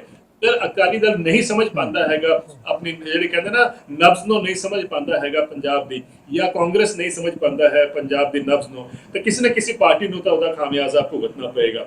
ਲੇਕਿਨ ਜੋ ਅਸੀਂ ਦੇਖ ਰਹੇ ਹਾਂ, ਬਹੁਤ ਵੱਡੀ ਗੱਲ ਦਵਿੰਦਰ ਸ਼ਰਮਾ ਜੀ, ਬਹੁਤ ਵੱਡੀ ਗੱਲ ਕਰ ਰਹੇ ਹੋ। ਟੈਕਨੀਕਲ ਤੌਰ ਤੇ ਮੈਨੂੰ ਬ੍ਰੇਕ ਲੈਣ ਦੀ ਮਜਬੂਰੀ, ਆਪਾਂ ਇਸ ਮੁੱਦੇ ਤੇ ਵਾਪਸ ਆਵਾਂਗੇ। ਲੈਣਾ ਇੱਕ ਛੋਟੀ ਜਿਹੀ ਬ੍ਰੇਕ ਤੋਂ ਬਾਅਦ ਇੰਨੇ ਮੁੱਦਿਆਂ ਤੇ ਆ ਰਹੇ ਵਾਪਸ। ਕੇਂਦਰ ਦੇ ਖੇਤੀਬਾੜੀ ਆਰਡੀਨੈਂਸ ਇੱਕ ਧਿਰ ਹੈ ਜਿਹੜੀ ਕਿਸਾਨੀ ਦਾ ਦਾਅਵਾ ਕਰ ਰਹੀ ਹੈ ਕਿ ਉਹਨਾਂ ਦੇ ਹਿਤੈਸ਼ੀ ਹੈ, ਇੱਕ ਉਹ ਧਿਰ ਹੈ ਜਿਹੜੀ ਸੜਕਾਂ ਤੇ ਉਤਰੀ ਹੋਈ ਹੈ ਕਿ ਜੇ ਆਰਡੀਨੈਂਸ ਲਾਗੂ ਹੋ ਗਏ ਤਾਂ ਕਿਸਾਨੀ ਲਈ ਤਬਾਹੀ ਦਾ ਬਹੁਤ ਵੱਡਾ ਕਾਰਨ ਬਣ ਗਏ। ਇਹਨਾਂ ਮੁੱਦਿਆਂ ਤੇ ਕਰਾਂਗੇ ਚਰਚਾ ਦਵਿੰਦਰ ਸ਼ਰਮਾ ਜੀ ਦੇ ਨਾਲ, ਛੋਟੀ ਜੀ ਬ੍ਰੇਕ ਦੇ ਬਾਅਦ।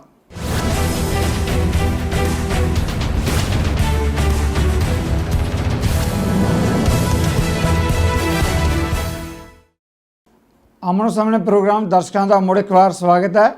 ਸਾਡੇ ਨਾਲ ਹਨ ਕੌਮਾਂਤਰੀ ਪੱਧਰ ਦੇ ਖੇਤੀ ਮਾਹਰ ਦਵਿੰਦਰ ਸ਼ਰਮਾ, ਜਿਨ੍ਹਾਂ ਨਾਲ ਖੇਤੀ ਜੁੜੇ ਅਹਿਮ ਮੁੱਦਿਆਂ ਤੇ ਕਰ ਰਹੇ ਹਾਂ ਚਰਚਾ।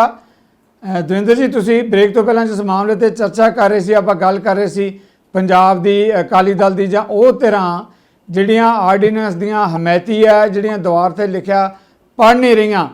ਜੇ ਸਥਿਤੀ ਬਣੀ ਰਹੀ ਜੋ ਕਿਸਾਨਾਂ ਦੇ ਵਿੱਚ ਰੋਸ ਇਸ ਵੇਲੇ ਪਾਇਆ ਜਾ ਰਿਹਾ ਹੈ, ਲੱਗਦਾ ਇਸ ਦਾ ਖਮਿਆਜ਼ਾ ਉਹਨਾਂ ਧਿਰਾਂ ਨੂੰ ਭੁਗਤਣਾ ਪਏਗਾ ਜਿਹੜੀਆਂ ਕਿਸਾਨਾਂ ਦੇ ਨਾਲ ਇਸ ਵੇਲੇ ਧਿਰਾਂ ਨਹੀਂ ਖੜੀਆਂ। ਦਵਿੰਦਰ ਜੀ, ਤੁਸੀਂ ਕਹਿ ਰਹੇ ਸੀ ਬ੍ਰੇਕ ਤੋਂ ਪਹਿਲਾਂ। ਦੇਖੋ ਜੀ, ਪੋਲੀਟੀਕਲ ਫਾਲੋਆਊਟ ਤਾਂ ਬੜਾ ਕਲੀਅਰ ਹੈ, ਕਿਸੇ ਨਾ ਕਿਸੇ ਨੂੰ ਤਾਂ ਉਹਦਾ ਜਿਹੜਾ ਖਾਮਿਆਜ਼ਾ ਭੁਗਤਣਾ ਪਏਗਾ। ਹੁਣ ਇਹ ਕਾਂਗਰਸ ਹੈ ਕਿ ਬਈ ਅਕਾਲੀਜ਼ ਹੈਗੇ, ਬੀਜੇਪੀ ਨਾਲ ਜਿਹੜਾ ਉਹਨਾਂ ਦਾ ਗਠਬੰਧਨ ਹੈ, ਉਹ ਹੈ ਕਿ ਆਮ ਆਦਮੀ ਪਾਰਟੀ ਐਡਵਾਂਟੇਜ ਲਏਗੀ। ਲੇਕਿਨ ਜੋ ਵੀ ਅਸੀਂ ਕਹਿ ਲਈਏ, ਲੇਕਿਨ ਇੱਕ ਗੱਲ ਤਾਂ ਬੜੀ ਸਾਫ਼ ਹੈ ਕਿ ਬਈ ਕਿਤੇ ਨਾ ਕਿਤੇ ਜੋ ਇੱਕ ਮੈਂ ਜਿਸ ਪਹਿਲੇ ਕਹਿ ਰਿਹਾ ਸੀ, ਇੱਕ ਨਬਜ਼ ਤੇ ਕਿਸਾਨ ਦੀ ਨਬਜ਼ ਤੇ ਜਾਂ ਪੰਜਾਬ ਦੀ ਨਬਜ਼ ਤੇ ਹੱਥ ਰੱਖਣਾ ਜਿਹੜਾ ਹੈਗਾ ਬੜਾ ਇੰਪੋਰਟੈਂਟ ਹੈ। ਜੇ ਇਸ ਸਮੇਂ ਅਸੀਂ ਇਸ ਗੱਲ ਨੂੰ ਨਹੀਂ ਮਹਿਸੂਸ ਕਰ ਪਾਏ ਤਾਂ ਇਹਦਾ ਹੋ ਸਕਦਾ ਹੈ ਕਿ ਪੋਲੀਟੀਕਲ ਫਾਲੋਆਊਟ ਹੋ ਸਕਦਾ ਹੈ ਕਿ ਇੱਕ ਪੋਲੀਟੀਕਲ ਪਾਰਟੀ ਕਿਸੇ ਵੀ ਪੋਲੀਟੀਕਲ ਪਾਰਟੀ ਨੂੰ ਉਹਨਾਂ ਆਬਵੀਅਸਲੀ ਉਹਨਾਂ ਵਿੱਚੋਂ ਬਹੁਤ ਜ਼ਿਆਦਾ ਉਹਦਾ ਨੁਕਸਾਨ ਹੋਏ, ਇੱਕ ਕਿਸੇ ਨੂੰ ਵੀ ਹੋ ਸਕਦਾ ਹੈ। ਲੇਕਿਨ ਇਹ ਸਾਨੂੰ ਸਮਝਣ ਦੀ ਬਹੁਤ ਜ਼ਰੂਰਤ ਹੈਗੀ ਹੈ। ਲੇਕਿਨ ਦੂਸਰੀ ਗੱਲ ਇੱਕ ਬੜੀ ਇੰਪੋਰਟੈਂਟ ਇਹ ਵੀ ਹੈਗੀ ਕਿ ਬਈ ਜੇ ਅਸੀਂ ਇਹ ਕਹਿੰਦੇ ਹੈਗੇ ਆ ਕਿ ਬਈ ਕਿਸਾਨਾਂ ਨੂੰ ਬੜਾ ਫਾਇਦਾ ਹੋਏਗਾ, ਦੇਖੋ ਨਾ ਅਕਾਲੀ ਦਲ ਵੀ ਇਹੀ ਕਹਿ ਰਿਹਾ ਕਿ ਵੀ ਕਿਸਾਨਾਂ ਨੂੰ ਆਜ਼ਾਦੀ ਜਿਹੜੀ ਹੋ ਗਈ ਹੈ, ਜਿਹੜਾ ਫਰੀडम ਹੋ ਗਿਆ ਕਿ ਕਿਤੇ ਵੀ ਤੁਸੀਂ ਕਿਸੇ ਨੂੰ ਵੀ ਵੇਚ ਸਕਦੇ ਹੋ, ਹਾਂਜੀ, ਕਿਸਾਨਾਂ ਨੂੰ ਬੜਾ ਫਾਇਦਾ ਹੋਏਗਾ, ਉਹਨਾਂ ਨੂੰ ਜ਼ਿਆਦਾ ਕੀਮਤਾਂ ਮਿਲਣਗੀਆਂ। ਮੇਰਾ ਇਹ ਕਹਿਣਾ ਕਿ ਵੀ ਸਾਰੀ ਇੰਡਸਟਰੀ, ਸਾਰੇ ਜਿਹੜੇ ਆਪਣੇ ਕੰਪਨੀਆਂ ਹੈਗੀਆਂ, ਉਹ ਇੱਕ ਚੀਜ਼ ਦਾ ਬੜਾ ਖੁੱਲਾ ਆਪਣਾ ਬਿਆਨ ਦੇ ਰਹੇ ਹੈ ਕਿ ਵੀ ਕਿਸਾਨਾਂ ਨੂੰ ਜ਼ਿਆਦਾ ਭਾਅ ਮਿਲਣਗੇ। ਜੇ ਜ਼ਿਆਦਾ ਭਾਅ ਮਿਲਣਗੇ, ਕਿਸੇ ਤੋਂ ਜ਼ਿਆਦਾ ਭਾਅ ਮਿਲਣਗੇ, MSP ਤੋਂ ਜ਼ਿਆਦਾ ਨਾ, ਫਿਰ ਆਪਾਂ ਇੱਕ ਕੰਮ ਕਿਉਂ ਨਹੀਂ ਕਰਦੇ? ਆਪਾਂ ਇੱਕ ਕੰਮ ਕਿਉਂ ਨਹੀਂ ਕਰਦੇ ਕਿ ਆਪਣੇ MSP ਨੂੰ ਅਸੀਂ ਇੱਕ ਲੀਗਲ ਰਾਈਟ ਬਣਾ ਦਈਏ ਕਿਸਾਨ ਵਾਸਤੇ ਕਿ ਭਈ MSP ਕਿਸਾਨ ਨੂੰ ਚਾਹੇ ਮੰਡੀ ਤੋਂ ਬਾਹਰ ਹੋਏ ਜਾਂ ਮੰਡੀ ਦੇ ਅੰਦਰ ਹੋਏ, MSP ਮਿਲੇਗਾ ਹੀ ਮਿਲੇਗਾ, ਉਹਨੂੰ ਉੱਤੇ ਘੱਟ ਨਹੀਂ ਜਾਏਗਾ। ਜੇ ਇਹ ਅਸੀਂ ਲੀਗਲ ਇੱਕ ਬਣਾ ਦਿੰਦੇ ਹਾਂ, ਲੱਗਦਾ ਕਿਸੇ ਵੀ ਪੋਲੀਟੀਕਲ ਪਾਰਟੀ ਨੂੰ ਔਰ ਕਿਸੇ ਵੀ ਕੰਪਨੀ ਨੂੰ ਇਸ ਗੱਲ ਤੋਂ ਦਿੱਕਤ ਨਹੀਂ ਹੋਣੀ ਚਾਹੀਦੀ ਹੈ, ਕਿਉਂਕਿ ਉਹ ਤਾਂ ਪਹਿਲੇ ਕਲੇਮ ਕਰ ਰਿਹਾ ਕਿ ਕਿਸਾਨਾਂ ਨੂੰ ਜ਼ਿਆਦਾ ਕੀਮਤ ਮਿਲੇਗੀ। ਜੇ ਜ਼ਿਆਦਾ ਕੀਮਤ ਮਿਲੇਗੀ, ਕਿਸਾਨ ਕਹਿੰਦਾ ਕਿ ਮੈਨੂੰ MSP ਅਸ਼ੋਰ ਕਰ ਦਿਓ, ਤਾਂ ਕਿਉਂ ਨਹੀਂ ਅਸੀਂ MSP ਨੂੰ ਇੱਕ ਲੀਗਲ ਇੰਸਟਰੂਮੈਂਟ ਬਣਾ ਦਿੰਦੇ ਹਾਂ ਕਿ ਅੱਗੇ ਤੋਂ ਕਹਿ ਦਿੰਦੇ ਹਾਂ ਕਿ ਵੀ ਜਿਹੜੀ ਟ੍ਰੇਡਿੰਗ ਹੋਏਗੀ ਉਹ MSP ਤੋਂ ਉੱਪਰ ਹੋਏਗੀ, MSP ਤੋਂ ਥੱਲੇ ਨਹੀਂ ਹੋਏਗੀ। ਜੇ ਅਸੀਂ ਇਹ ਲੀਗਲ ਇੱਕ ਹਥਿਆਰ ਦੇ ਦਿੰਦੇ ਹਾਂ ਕਿਸਾਨ ਦੇ ਹੱਥ ਵਿੱਚ, ਤਾਂ ਕਿਸਾਨ ਵੀ ਖੁਸ਼, ਕੰਪਨੀਆਂ ਤਾਂ ਪਹਿਲੇ ਖੁਸ਼ ਹੈਗੀਆਂ ਕਿ ਅਸੀਂ ਕਿਸਾਨ ਨੂੰ ਜ਼ਿਆਦਾ ਦਾਮ ਦੇਣਾ ਹੈ। ਫਿਰ ਦਿੱਕਤ ਕਿਉਂ ਹੈਗੀ ਹੈ? ਕਿਆ ਇਹ ਹੋ ਸਕਦਾ? ਕਿਆ ਅਕਾਲੀ ਦਲ ਡਿਮਾਂਡ ਕਰ ਸਕਦਾ ਕਿ ਬਈ ਅਸੀਂ ਕਿਸਾਨਾਂ ਨੂੰ ਇੱਕ MSP ਅਸ਼ੋਰ ਕਰਾ ਦਈਏ ਕਿ ਸਾਰੇ ਦੇਸ਼ ਵਿੱਚ ਕਿਸਾਨਾਂ ਨੂੰ MSP ਤੇ ਖਰੀਦ ਹੋਏ ਉਹਨਾਂ ਦੀ? ਤਾਂ ਇਹ ਅਗਰ ਹੋ ਜਾਏ, ਬਹੁਤ ਅਹਿਮ ਵੱਡਾ ਮੁੱਦਾ ਹੈ ਜੀ, ਹੋ ਜਾਏਗਾ ਔਰ ਇਹਦੇ ਨਾਲ ਕਿਸਾਨ ਜੀ ਬਹੁਤ ਅਹਿਮ ਵੱਡਾ ਮੁੱਦਾ ਹੈ ਜੀ, ਬਹੁਤ ਅਹਿਮ ਵੱਡਾ ਮੁੱਦਾ ਜਿਸ ਤੇ ਤੁਸੀਂ ਗੱਲ ਕਰ ਰਹੇ ਹੋ। ਅਕਾਲੀ ਦਲ ਕਿਉਂਕਿ ਕੇਂਦਰ ਦੇ ਵਿੱਚ ਮੋਦੀ ਸਰਕਾਰ ਦਾ ਭਾਈਵਾਲ ਹੈਗਾ। ਮੋਦੀ ਸਰਕਾਰ ਵੀ ਜਿੱਦਾਂ ਤੁਸੀਂ ਕਹਿ ਰਹੇ ਹੋ ਕਿ 22 ਤੱਕ ਕਿਸਾਨਾਂ ਦੀ ਆਮਦਨ ਦੁੱਗਣੀ ਕਰਾਂਗੇ। ਦਵਿੰਦਰ ਜੀ, ਸਭ ਤੋਂ ਵੱਡੀ ਪਰੇਸ਼ਾਨੀ ਦਾ ਕਾਰਨ ਇਹ ਬਣਿਆ ਵਾ ਕਿ ਜਿਨ੍ਹਾਂ ਦੀ ਆਮਦਨ ਦੁੱਗਣੀ ਕਰਨ ਦੀ ਗੱਲ ਕਰਦੇ ਆ, ਉਹ ਤਾਂ ਜਿਹੜੇ ਇਸ ਵੇਲੇ ਨਾ ਖੁਸ਼ ਹੈ, ਮੁਸੀਬਤ 'ਚ ਹੈ, ਸੜਕਾਂ 'ਤੇ ਉਤਰੇ ਆ, ਅੰਦੋਲਨ ਕਰ ਰਹੇ ਆ। ਤੇ ਫਿਰ ਕਿਉਂ ਅਕਾਲੀ ਦਲ ਜਾਂ ਜਿਹੜੀ ਭਾਰਤੀ ਜਨਤਾ ਪਾਰਟੀ ਜਾਂ ਕੇਂਦਰ ਦੀ ਮੋਦੀ ਸਰਕਾਰ ਹੈ ਜ਼ਿੱਦ ਹੈਗੀ ਹੈ ਇਸ ਗੱਲ ਦੇ ਕਿ ਆਰਡੀਨੈਂਸ ਜਿਹੜੇ ਹੈਗੇ ਆ ਕਿਸਾਨਾਂ ਦੇ ਸੰਘ ਦੇ ਹੇਠਾਂ ਦੀ ਅਸੀਂ ਲਗਾਉਣੇ ਹੀ ਲਗਾਉਣੇ ਆ ਜੀ? ਦੇਖੋ, ਇਹ ਜੋ ਤੁਸੀਂ ਗੱਲ ਕਹੀ ਹੈ ਕਿ ਕੁਝ ਜਿਹੜੀ ਕਮੀਆਂ ਹੈਗੀਆਂ APMC ਵਿੱਚ, ਉਹ ਅਸੀਂ ਵੀ ਮੰਨਦੇ ਹੈਗੇ ਆ, ਕਮੀਆਂ ਹੈ, ਕਾਰਟਲਾਈਜੇਸ਼ਨ ਹੁੰਦੀ ਹੈ, ਇੱਕ ਤਰ੍ਹਾਂ ਦਾ ਮਾਫੀਆ ਆਪਰੇਟ ਕਰਦਾ ਹੈ, ਇਹ ਸਾਰੀ ਗੱਲਾਂ ਅਸੀਂ ਜਾਣਦੇ ਹੈਗੇ ਆ। ਕਿਉਂ ਨਹੀਂ ਇਸ ਟਾਈਮ ਜ਼ਰੂਰਤ ਜਿਹੜੀ ਦੇਸ਼ ਨੂੰ ਹੈਗੀ ਆ ਉਹ ਹੈ ਕਿ ਵੀ APMC ਦੇ ਅੰਦਰ ਸੁਧਾਰ ਕੀਤਾ ਜਾਏ। APMC ਨੂੰ ਇਹ ਜਿਹੜਾ ਪੋਲੀਟੀਕਲ ਕਲਚਸ ਦੇ ਵਿੱਚੋਂ ਕੱਢ ਲਿਆ ਜਾਏ। ਇਹ ਪੋਲੀਟੀਕਲ ਦਾ ਜਿਹੜਾ ਕੰਟਰੋਲ ਹੁੰਦਾ ਹੈ, ਜਿਹੜਾ ਜਿੱਦਾਂ ਉਹਦੀ ਸੁਸਾਇਟੀ ਹੁੰਦੀ ਹੈ, ਐਗਰੀਕਲਚਰ ਸੁਸਾਇਟੀ ਜਿਹੜੀ ਕੋਆਪਰੇਟਿਵ ਹੈ, ਉਹਦੇ ਉੱਪਰ ਪੋਲੀਟੀਕਲ ਪਾਰਟੀਆਂ ਦਾ ਕੰਟਰੋਲ ਹੁੰਦਾ, ਉਹਨੂੰ ਕਿਸ ਤਰ੍ਹਾਂ ਹਟਾਇਆ ਜਾਏ। ਇਹ ਹੋ ਸਕਦਾ ਹੈ, ਕੋਈ ਮੁਸ਼ਕਲ ਕੰਮ ਨਹੀਂ ਹੈਗਾ। ਜ਼ਰੂਰਤ ਹੈ APMC ਨੂੰ ਰਿਫਾਰਮ ਕਰਨ ਦੀ, ਨਾ ਕਿ ਤੁਸੀਂ ਸਾਰਾ ਜਿਹੜਾ ਮਾਰਕੀਟਿੰਗ ਸਿਸਟਮ ਹੈ ਉਸ ਤਰ੍ਹਾਂ ਰਿਫਾਰਮ ਕਰ ਦਿਓ ਕਿ ਕਿਸਾਨ ਜਿਹੜਾ ਹੈਗਾ ਉਹ ਕੰਪਨੀਆਂ ਦੇ ਅੱਗੇ ਇੱਕ ਤਰ੍ਹਾਂ ਦਾ ਗੁਲਾਮ ਹੋ ਜਾਏ, ਇੱਕ ਤਰ੍ਹਾਂ ਦਾ ਸਲੇਵ ਹੋ ਜਾਏ, ਔਰ ਜੋ ਪ੍ਰਾਈਸਿਸ ਦੇਣਗੇ ਉਹ ਉਹਨਾਂ ਨੂੰ ਆਖਿਰਕਾਰ ਐਕਸੈਪਟ ਕਰਨਾ ਪਏਗਾ।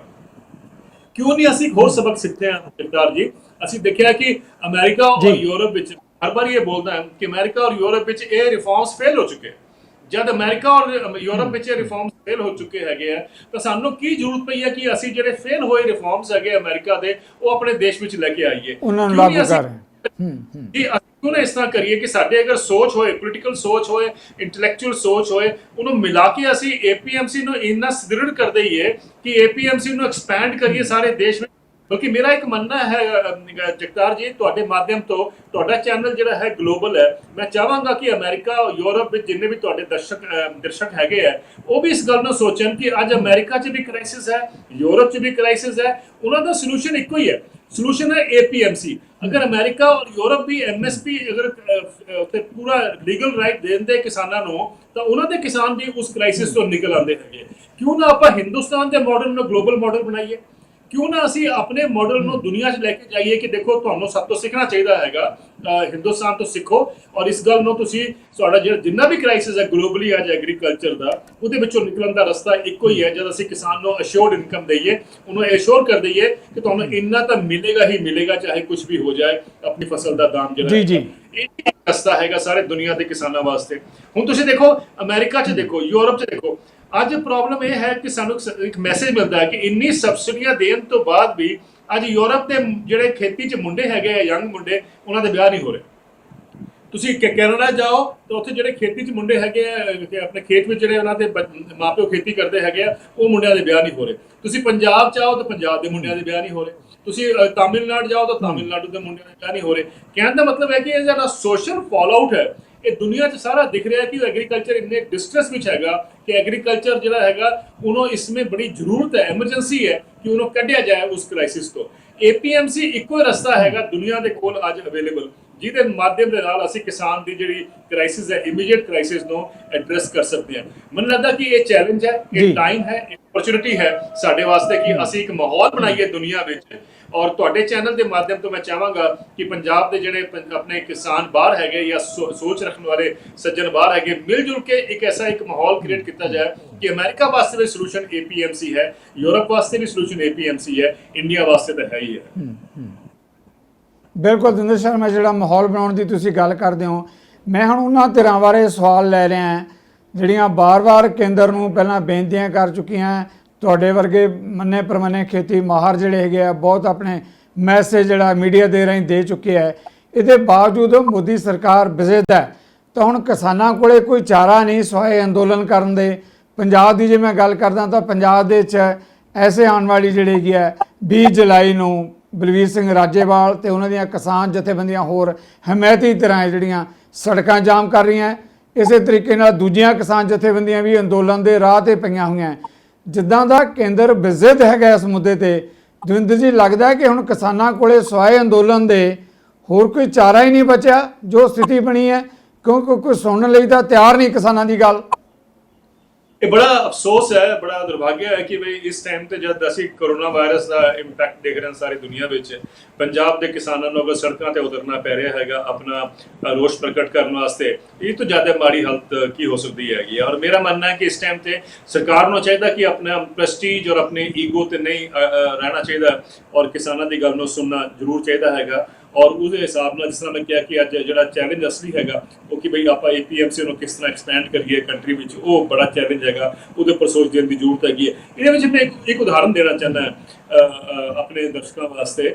ਉਹ ਇਹ ਉਦਾਹਰਨ ਹੈ ਕਿ 4 ਸਾਲ ਪਹਿਲੇ ਮਹਾਰਾਸ਼ਟਰ ਦੀ ਸਰਕਾਰ ਨੇ, ਪੰਜਾਬ ਦੀ ਸਰਕਾਰ ਨੇ ਵੀ, ਹਰਿਆਣਾ ਦੀ ਸਰਕਾਰ ਨੇ ਵੀ ਮੰਡੀਆਂ ਦਾ ਜਿਹੜਾ ਦਾਇਰਾ ਸੀਗਾ ਉਹਦੇ ਵਿੱਚੋਂ ਸਬਜ਼ੀਆਂ ਔਰ ਫਰੂਟਸ ਨੂੰ ਕੱਢਤਾ, ਜਿਹਨੂੰ ਅਸੀਂ ਇੰਗਲਿਸ਼ ਕਹਿੰਦੇ ਹਾਂ ਡੀਲਿਸਟ ਕਰਤਾ ਕਿ ਤੁਹਾਨੂੰ ਮੰਡੀਆਂ ਵਿੱਚ ਲੈ ਕੇ ਆਉਣਾ ਜ਼ਰੂਰੀ ਨਹੀਂ ਹੈਗਾ। ਉਹਦੇ ਬਾਵਜੂਦ ਵੀ ਰਿਪੋਰਟਸ ਆ ਰਹੀਆਂ ਕਿ ਚਾਹੇ ਮਹਾਰਾਸ਼ਟਰ ਹੈ, ਉੱਥੇ ਦੀ ਬੜੀ ਮੰਡੀਆਂ ਹੈਗੀਆਂ, ਜਾਂ ਈਵਨ ਦਿੱਲੀ ਦੀ ਆਜ਼ਾਦਪੁਰ ਮੰਡੀ ਹੈ, ਓਖਲਾ ਮੰਡੀ ਹੈਗੀ ਹੈ, ਉਹਨਾਂ ਦੀ ਸਬਜ਼ੀਆਂ ਦੀ ਔਰ ਫਰੂਟਸ ਦੀ ਜਿਹੜੀ ਅਰਾਈਵਲ ਹੈਗੀ, ਜਿਹੜਾ ਰੋਜ਼ਾਨਾ ਆਉਂਦਾ ਹੈਗਾ ਪ੍ਰੋਡਿਊਸ ਉੱਤੇ, ਉਹ 'ਚ ਕੋਈ ਕਮੀ ਨਹੀਂ ਆਈ ਹੈਗੀ। ਇਹਦਾ ਮਤਲਬ ਸਾਫ਼ ਹੈ ਕਿ ਜਿਹੜੀ ਐਕਸਪੈਕਟੇਸ਼ਨ ਸੀ 4 ਸਾਲ ਪਹਿਲੇ ਕਿ ਬਈ ਸਬਜ਼ੀਆਂ ਔਰ ਫਰੂਟ ਖਰੀਦਣ ਵਾਲੇ ਉਹਨਾਂ ਕੋਲ ਜਾਣਗੇ, ਉੱਥੋਂ ਖਰੀਦਣਗੇ, ਕਿਸਾਨ ਨੂੰ ਜ਼ਿਆਦਾ ਦਾਮ ਮਿਲੇਗਾ, ਉਹ ਨਹੀਂ ਹੋਇਆ। ਅੱਜ ਅਗਰ 4 ਸਾਲ ਹੋਣ ਤੋਂ ਬਾਅਦ ਵੀ ਸਰਕਾਰ ਦੇ ਸਾਹਮਣੇ ਸਿਚੁਏਸ਼ਨ ਬੜੀ ਕਲੀਅਰ ਹੈ ਕਿ ਏਪੀਐਮਸੀ ਦਾ ਜਿਹੜਾ ਮਾਡਲ ਹੈਗਾ ਉੱਥੇ ਮਹਾਰਾਸ਼ਟਰ ਵਿੱਚ ਕੋਈ ਫਰਕ ਨਹੀਂ ਪਿਆ, ਉਨਾ ਹੀ ਅਰਾਈਵਲ ਹੈ, ਉਨਾ ਹੀ ਸਬਜ਼ੀਆਂ ਔਰ ਆਪਣੇ ਫਰੂਟਸ ਹਰ ਸਾਲ ਜਾਂ ਰੋਜ਼ਾਨਾ ਉੱਥੇ ਆ ਰਹੇ ਹੈਗੇ ਆ। ਇਹ ਮਤਲਬ ਹੈ ਕਿ ਜੋ ਰਿਫਾਰਮਸ ਲੈ ਕੇ ਆਏ ਸੀਗੇ ਉਹ ਸਕਸੀਡ ਨਹੀਂ ਕੀਤੇ। ਉਸ ਟਾਈਮ ਵੀ ਮੈਂ ਕਿਹਾ ਸੀਗਾ, ਮੈਂ ਤੁਹਾਨੂੰ ਯਾਦ ਕਰਾਉਣਾ ਚਾਹੁੰਦਾ, ਉਸ ਟਾਈਮ ਵੀ ਮੈਂ ਕਿਹਾ ਸੀਗਾ ਕਿ ਇਹ ਗਲਤ ਹੈ। ਇਹ ਗਲਤ ਹੈ, ਇਹ ਨਹੀਂ ਸਕਸੈਸਫੁਲ ਹੋਏਗਾ। ਅੱਜ ਮੈਨੂੰ ਗੱਲ ਇਹ ਲੱਗ ਰਹੀ ਹੈ ਕਿ ਵੀ 4 ਸਾਲ ਦੇ ਬਾਅਦ ਘੱਟ ਤੋਂ ਘੱਟ ਇਹ ਸਾਬਿਤ ਹੋ ਗਿਆ ਕਿ ਬਈ ਉਹ APMC ਦਾ ਜਿਹੜਾ ਕੰਟਰੋਲ ਸੀਗਾ ਜਾਂ APMC ਵਿੱਚ ਲੋਕਾਂ ਨੂੰ ਜਿਹੜਾ ਵਿਸ਼ਵਾਸ ਸੀਗਾ ਕਿ ਅਸੀਂ ਮੰਡੀ ਵਿੱਚ ਜਾਵਾਂਗੇ, ਸਾਨੂੰ ਜ਼ਿਆਦਾ ਖਰੀਦਦਾਰ ਮਿਲਦੇ ਹੈਗੇ, ਸਾਨੂੰ ਭਾਅ ਠੀਕ ਮਿਲਦਾ ਹੈਗਾ, ਉਹ ਬਿਲਕੁਲ ਠੀਕ ਹੈਗਾ, ਬਰਕਰਾਰ ਹੈਗਾ ਅੱਜ ਵੀ। ਔਰ ਮੈਨੂੰ ਲੱਗਦਾ ਕਿ ਹੁਣ ਵੀ ਅਗਰ ਅਸੀਂ 2 ਸਾਲ ਜਾਂ 4 ਸਾਲ ਬਾਅਦ ਜਦ ਅਗਰ ਦੇਖਾਂਗੇ ਕਿ APMC ਮਾਰਕੀਟ ਅਗਰ ਫਿਰ ਖੜੀ ਰਹਿ ਗਈ ਆਪਣੇ वजूद पे, तो क्या जे लोग इस टाइम पुश कर रहे हैं, जो ब्यूरोक्रेट्स पुश कर रहे हैं, क्या किसी को अकाउंटेबल नहीं ऐसी बनाना चाहिए? ਜਿਹੜੀ ਗਲਤ ਪਾਲਿਸੀਜ਼ ਨੂੰ ਲੈ ਕੇ ਆਉਂਦੇ ਹੈਗੇ ਆ ਜਾਂ ਪੁਸ਼ ਕਰਦੇ ਹੈਗੇ ਬਿਊਰੋਕਰੈਟਸ, ਕਿ ਉਹਨਾਂ ਦੇ ਉੱਪਰ ਕਦੀ ਅਕਾਊਂਟੇਬਿਲਿਟੀ ਨਹੀਂ ਹੋਣੀ ਚਾਹੀਦੀ ਹੈ? ਕਿਉਂਕਿ ਆਫਟਰ ਆਲ ਕਿਸਾਨਾਂ ਦਾ ਕਿੰਨਾ ਨੁਕਸਾਨ, ਲੋਕੀ ਸੜਕਾਂ ਤੇ ਆ ਰਹੇ ਕਿਉਂ ਆ ਰਹੇ ਆ? ਜੇ ਤੁਸੀਂ ਆਪਣੀ ਪਾਲਿਸੀਆਂ ਠੀਕ ਰੱਖੀਆਂ ਹੁੰਦੀਆਂ ਤਾਂ ਕਿਸੇ ਨੂੰ ਕੋਈ ਜ਼ਰੂਰਤ ਨਹੀਂ ਸੀਗੀ। ਕਹਿਣ ਦਾ ਮਤਲਬ ਹੈ ਕਿ ਸਾਨੂੰ ਕਿਤੇ ਨਾ ਕਿਤੇ ਬਿਊਰੋਕ੍ਰੈਟਿਕ ਅਕਾਊਂਟੇਬਿਲਿਟੀ ਦਾ ਵੀ ਇੱਕ ਜਿਹੜਾ ਅਪਰੋਚ ਹੈ। ਜੀ ਦੁੰਦੇ ਸ਼ਰਮਾ, ਬਿਲਕੁਲ ਜਿਹੜਾ ਜਦੋਂ ਆਪਾਂ ਪ੍ਰਿੰਸੀਪਲ ਦੀ ਗੱਲ ਕਰਦੇ ਹਾਂ, ਤੁਸੀਂ ਸਾਰੇ ਮੁੱਦਿਆਂ ਦੇ ਉੱਤੇ ਬਹੁਤ ਇਤਫਾਕਨ ਜਿਹੜਾ ਹੈਗਾ ਉਹ ਗੱਲਾਂ ਕੀਤੀਆਂ ਜਿਹੜੀਆਂ ਕਿਸਾਨਾਂ ਦੇ ਹਿੱਤ ਦੀਆਂ। ਹੁਣ ਦੂਜੇ ਪਾਸੇ ਜਿੱਦਾਂ ਆਪਾਂ ਕਹਿ ਰਹੇ ਹਾਂ ਕਿ ਜੇ ਕਿਸਾਨੀ ਦਬਾਅ ਨਹੀਂ ਬਣ ਰਿਹਾ ਕੇਂਦਰ ਦੇ ਉੱਤੇ, ਕੇਂਦਰ ਵਿਜ਼ਿਟ ਹੈ ਕਿ ਅਸੀਂ ਆਰਡੀਨੈਂਸ ਜਿਹੜੇ ਇਹਨੂੰ ਇੰਪਲੀਮੈਂਟ ਕਰਾਉਣਾ ਹੀ ਕਰਾਉਣਾ ਹੈ। ਦੁੰਦੇ ਸ਼ਰਮਾ, ਇੱਕ ਬੜਾ ਜਿਹੜਾ ਹੈਗਾ ਤੁਸੀਂ ਬਹੁਤ ਸਾਰਾ ਖੇਤੀ ਸਿਸਟਮ ਨੂੰ, ਕਿਸਾਨ ਜਥੇਬੰਦੀਆਂ ਨੂੰ ਬਹੁਤ ਨਜ਼ਦੀਕ ਤੋਂ ਦੇਖਦੇ ਹੋ। ਇੱਕ ਅਕਸਰ ਇਹ ਕਿਹਾ ਜਾਂਦਾ ਹੈ ਕਿ ਜਿਹੜੀਆਂ ਕਿਸਾਨ ਜਥੇਬੰਦੀਆਂ ਇਹਨਾਂ 'ਚ ਜਿਹੜੇ ਬਜ਼ੁਰਗ ਜਾਂ ਜਿਹੜੇ ਪੁਰਾਣੇ ਕਿਸਾਨ ਆ ਉਹੀ ਜ਼ਿਆਦਾ ਪਾਰਟਿਸਿਪੇਟ ਕਰ ਰਹੇ ਆ। ਜਿਹੜਾ ਨੌਜਵਾਨ ਤਬਕਾ ਹੈ ਕਿਸਾਨੀ ਦਾ, ਜਿਹੜੇ ਕਿਸਾਨੀ ਆਪਾਂ ਕਿਸਾਨਾਂ ਦੇ ਮੁੰਡੇ ਕਹਿ ਲਈਏ, ਉਹ ਜਿਹੜੇ ਹੈਗੇ ਆ ਇੱਦਾਂ ਦੀਆਂ ਆਰਗੇਨਾਈਜੇਸ਼ਨਾਂ 'ਚ ਅੱਗੇ ਆ ਕੇ ਕੰਮ ਕਰਨ ਲਈ ਘੱਟ ਤਿਆਰ ਹੈ। ਕੀ ਲੱਗਦਾ ਕਿ ਤੁਹਾਨੂੰ ਜੇ ਹੁਣ ਦੇਸ਼ ਨੂੰ ਬਚਾਉਣ ਦੀ ਲੋੜ ਹੈ ਤਾਂ ਕਿਸਾਨੀ ਨੂੰ ਬਚਾਉਣ ਦੀ ਲੋੜ ਹੈ, ਤਾਂ ਜਿਹੜੀ ਨਵੀਂ ਪੀੜ੍ਹੀ ਹੈਗੀ ਹੈ ਕਿਸਾਨੀ ਹਿੱਤਾਂ ਦੇ ਲਈ ਉਹਨਾਂ ਨੂੰ ਵੀ ਅੱਗੇ ਆਉਣਾ ਚਾਹੀਦਾ ਹੈ? ਇੱਕ ਬਹੁਤ ਵੱਡਾ ਜਿੱਦਾਂ ਤੁਸੀਂ ਕਹਿ ਰਹੇ ਹੋ ਕਿ ਸਮਾਜਿਕ ਸਵਾਲ ਵੀ ਹੈ, ਪਰ ਕਿਸਾਨੀ ਦੇ ਨਾਲ ਜੁੜਿਆ ਹੋਇਆ ਸਵਾਲ ਵੀ ਹੈ ਨਵੀਂ ਪੀੜ੍ਹੀ ਦੇ ਲਈ। ਜੀ, ਇਹ 2 ਗੱਲਾਂ ਬੜੀ ਇੰਪੋਰਟੈਂਟ ਹੈਗੀਆਂ ਜੋ ਤੁਸੀਂ ਕਹਿ ਰਹੇ ਹੋਗੇ। ਇੱਕ ਤਾਂ ਹੈ ਕਿ ਬਈ ਨਵੀਂ ਪੀੜ੍ਹੀ ਜਿਹੜੀ ਹੈਗੀ ਉਹਨੂੰ ਕੰਟਰੋਲ ਕਰਨਾ ਪਏਗਾ, ਅੱਗੇ ਆਉਣਾ ਪਏਗਾ, ਰਿਸਪੌਂਸਿਬਿਲਿਟੀ ਲੈਣੀ ਪਏਗੀ, ਚੈਲੰਜ ਸਰਕਾਰ ਕਰਨਾ ਪਏਗਾ। ਮੈਂ ਬਿਲਕੁਲ ਤੁਹਾਡੇ ਨਾਲ ਸਹਿਮਤ ਹਾਂ ਜੀ। ਦੂਸਰੀ ਗੱਲ ਇੱਕ ਹੋਰ ਵੀ ਹੈ ਕਿ ਬਈ ਕਿਸਾਨ ਜਥੇਬੰਦੀਆਂ ਨੂੰ ਵੀ ਇਸ ਸਮੇਂ ਇਕੱਠੇ ਹੋਣ ਦੀ ਜ਼ਰੂਰਤ ਹੈਗੀ ਹੈ।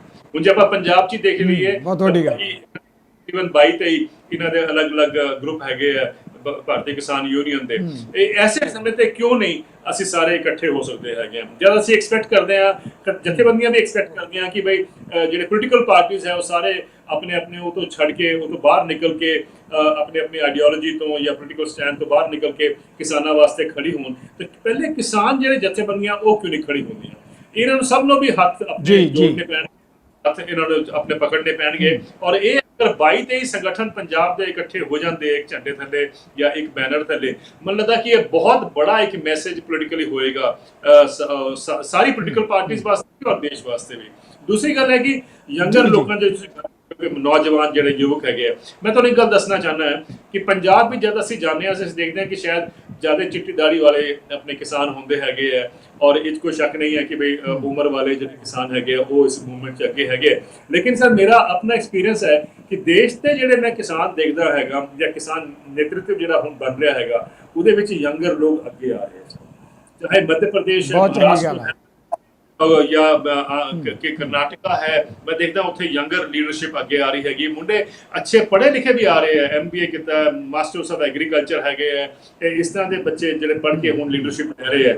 ਇਹ ਮੇਰੇ ਵਾਸਤੇ ਸਪੈਸ਼ਲੀ ਮੱਧ ਪ੍ਰਦੇਸ਼ ਵਿੱਚ ਇਹ ਮੁਹਿੰਮ ਬੜੀ ਤੇਜ਼ ਨਾਲ ਚੱਲ ਰਹੀ ਹੈ ਔਰ ਮੈਨੂੰ ਲੱਗਦਾ ਕਿ ਇਹ ਬੜਾ ਪੋਜ਼ਿਟਿਵ ਟ੍ਰੈਂਡ ਹੈਗਾ। ਔਰ ਤੁਹਾਡੀ ਜਿਹੜੀ ਗੱਲ ਹੈਗੀ ਹੈ, ਸ਼ਾਇਦ ਉਹਨੂੰ ਦੇਖ ਕੇ ਪੰਜਾਬ ਵਿੱਚ ਵੀ ਅਸੀਂ ਦੇਖਾਂਗੇ ਆਉਣ ਵਾਲੇ ਦਿਨਾਂ ਵਿੱਚ ਸ਼ਾਇਦ ਹੋ ਸਕਦਾ ਕਿ ਕੋਈ ਜ਼ਿਆਦਾ ਯੰਗਰ ਲੀਡਰਸ਼ਿਪ ਅੱਗੇ ਆਏ। ਇੱਥੇ ਵੀ ਹੈਗੇ ਹੈ, ਲੇਕਿਨ ਉਹ ਬਾਈ ਐਂਡ ਲਾਰਜ ਇੱਕ ਲੀਗੇਸੀ ਤੋਂ ਆਉਂਦੇ ਆ, ਇੱਕ ਫੈਮਿਲੀ ਤੋਂ ਆਉਂਦੇ ਹੈਗੇ ਹੈ। ਲੇਕਿਨ ਮੈਨੂੰ ਲੱਗਦਾ ਕਿ ਫੈਮਿਲੀ ਤੋਂ ਬਾਹਰ ਵੀ ਸਾਨੂੰ ਹੁਣ ਚਾਹੀਦਾ ਹੈਗਾ ਕਿ ਯੰਗਰ ਲੀਡਰਸ਼ਿਪ ਅੱਗੇ ਆਏ। ਜੀ ਦਵਿੰਦਰ ਸ਼ਰਮਾ, ਬਹੁਤ ਮਿਹਰਬਾਨੀ। ਜਿਨ੍ਹਾਂ ਮੁੱਦਿਆਂ ਤੇ ਤੁਸੀਂ ਚਰਚਾ ਕੀਤੀ ਹੈ, ਦਵਿੰਦਰ ਸ਼ਰਮਾ ਨੇ ਸੁਨੇਹਾ ਦਿੱਤਾ ਹੈ ਕਿ ਜੇ ਦੇਸ਼ ਨੂੰ ਬਚਾਉਣਾ ਹੈ, ਦੇਸ਼ ਦੀ ਕਿਸਾਨੀ ਨੂੰ ਬਚਾਉਣਾ ਹੈ, ਜੇ ਕੁਝ ਸਾਲ ਪਹਿਲਾਂ ਦੀ ਤਰ੍ਹਾਂ ਠੂਠਾ ਫੜ ਕੇ ਹਿੰਦੁਸਤਾਨ ਨੇ ਫਿਰ ਦੂਜੇ ਦੇਸ਼ਾਂ ਅੱਗੇ ਨਹੀਂ ਜਾਣਾ, ਤਾਂ ਖੇਤੀ ਆਰਡੀਨੈਂਸ ਜਿਹੜੇ ਲਿਆਂਦੇ ਜਾ ਰਹੇ ਹੈ, ਇਸ ਵੇਲੇ ਜੋ ਕਿਸਾਨੀ ਆਵਾਜ਼ ਬੁਲੰਦ ਕਰ ਰਹੀ ਹੈ, ਉਹ ਆਵਾਜ਼ ਸੁਣਨ ਦੀ ਜ਼ਰੂਰਤ ਹੈ। ਉਹਨਾਂ ਨੇ ਇਹ ਵੀ ਸੱਦਾ ਦਿੱਤਾ ਹੈ ਕਿ ਜੇ ਦਬਾਅ ਬਣਾਉਣਾ ਤਾਂ ਇਹਦੇ ਲਈ ਸਾਰੀਆਂ ਕਿਸਾਨ ਜਥੇਬੰਦੀਆਂ ਨੂੰ ਇਕੱਠੇ ਹੋ ਕੇ ਲੜਨ ਦੀ ਜ਼ਰੂਰਤ ਹੈ, ਨਾ ਕਿ ਆਪਣੇ ਝੰਡੇ ਚੁੱਕ ਕੇ ਆਪਣੀ ਡਫਲੀ ਤੇ ਆਪਣਾ ਰਾਗ। ਘੱਟੋ ਘੱਟ ਸਾਂਝੇ ਹਿੱਤਾਂ ਲਈ ਤਾਂ ਸਾਨੂੰ ਆਪਣੀ ਹਉਮੈ ਜਿਹੜੀਆਂ ਆਪਣੀਆਂ ਅਲੱਗ-ਅਲੱਗ ਜਥੇਬੰਦੀਆਂ ਆਪਣੇ ਗੁੱਟ ਪਿਲਾ ਕੇ ਕਿਸਾਨ ਹਿੱਤਾਂ ਦੀ ਗੱਲ ਕਰਦੇ ਆ ਤਾਂ ਇੱਕ ਪਲੇਟਫਾਰਮ ਤੇ ਆਉਣ ਦੀ ਜ਼ਰੂਰਤ ਹੈ। ਦਵਿੰਦਰ ਸ਼ਰਮਾ ਜੀ, ਇੰਨਾ ਸਮਾਂ ਦੇਣ ਲਈ ਮੈਂ ਆਪਣੇ ਚੈਨਲ ਦੇ ਦਰਸ਼ਕਾਂ ਵੱਲੋਂ, ਆਪਣੀ ਟੀਮ ਵੱਲੋਂ ਤੁਹਾਡਾ ਧੰਨਵਾਦੀ ਹਾਂ। ਇਸ ਦੇ ਨਾਲ ਹੀ ਮੈਂ ਲਵਾਂਗਾ ਇਜਾਜ਼ਤ। ਸਤਿ ਸ੍ਰੀ ਅਕਾਲ।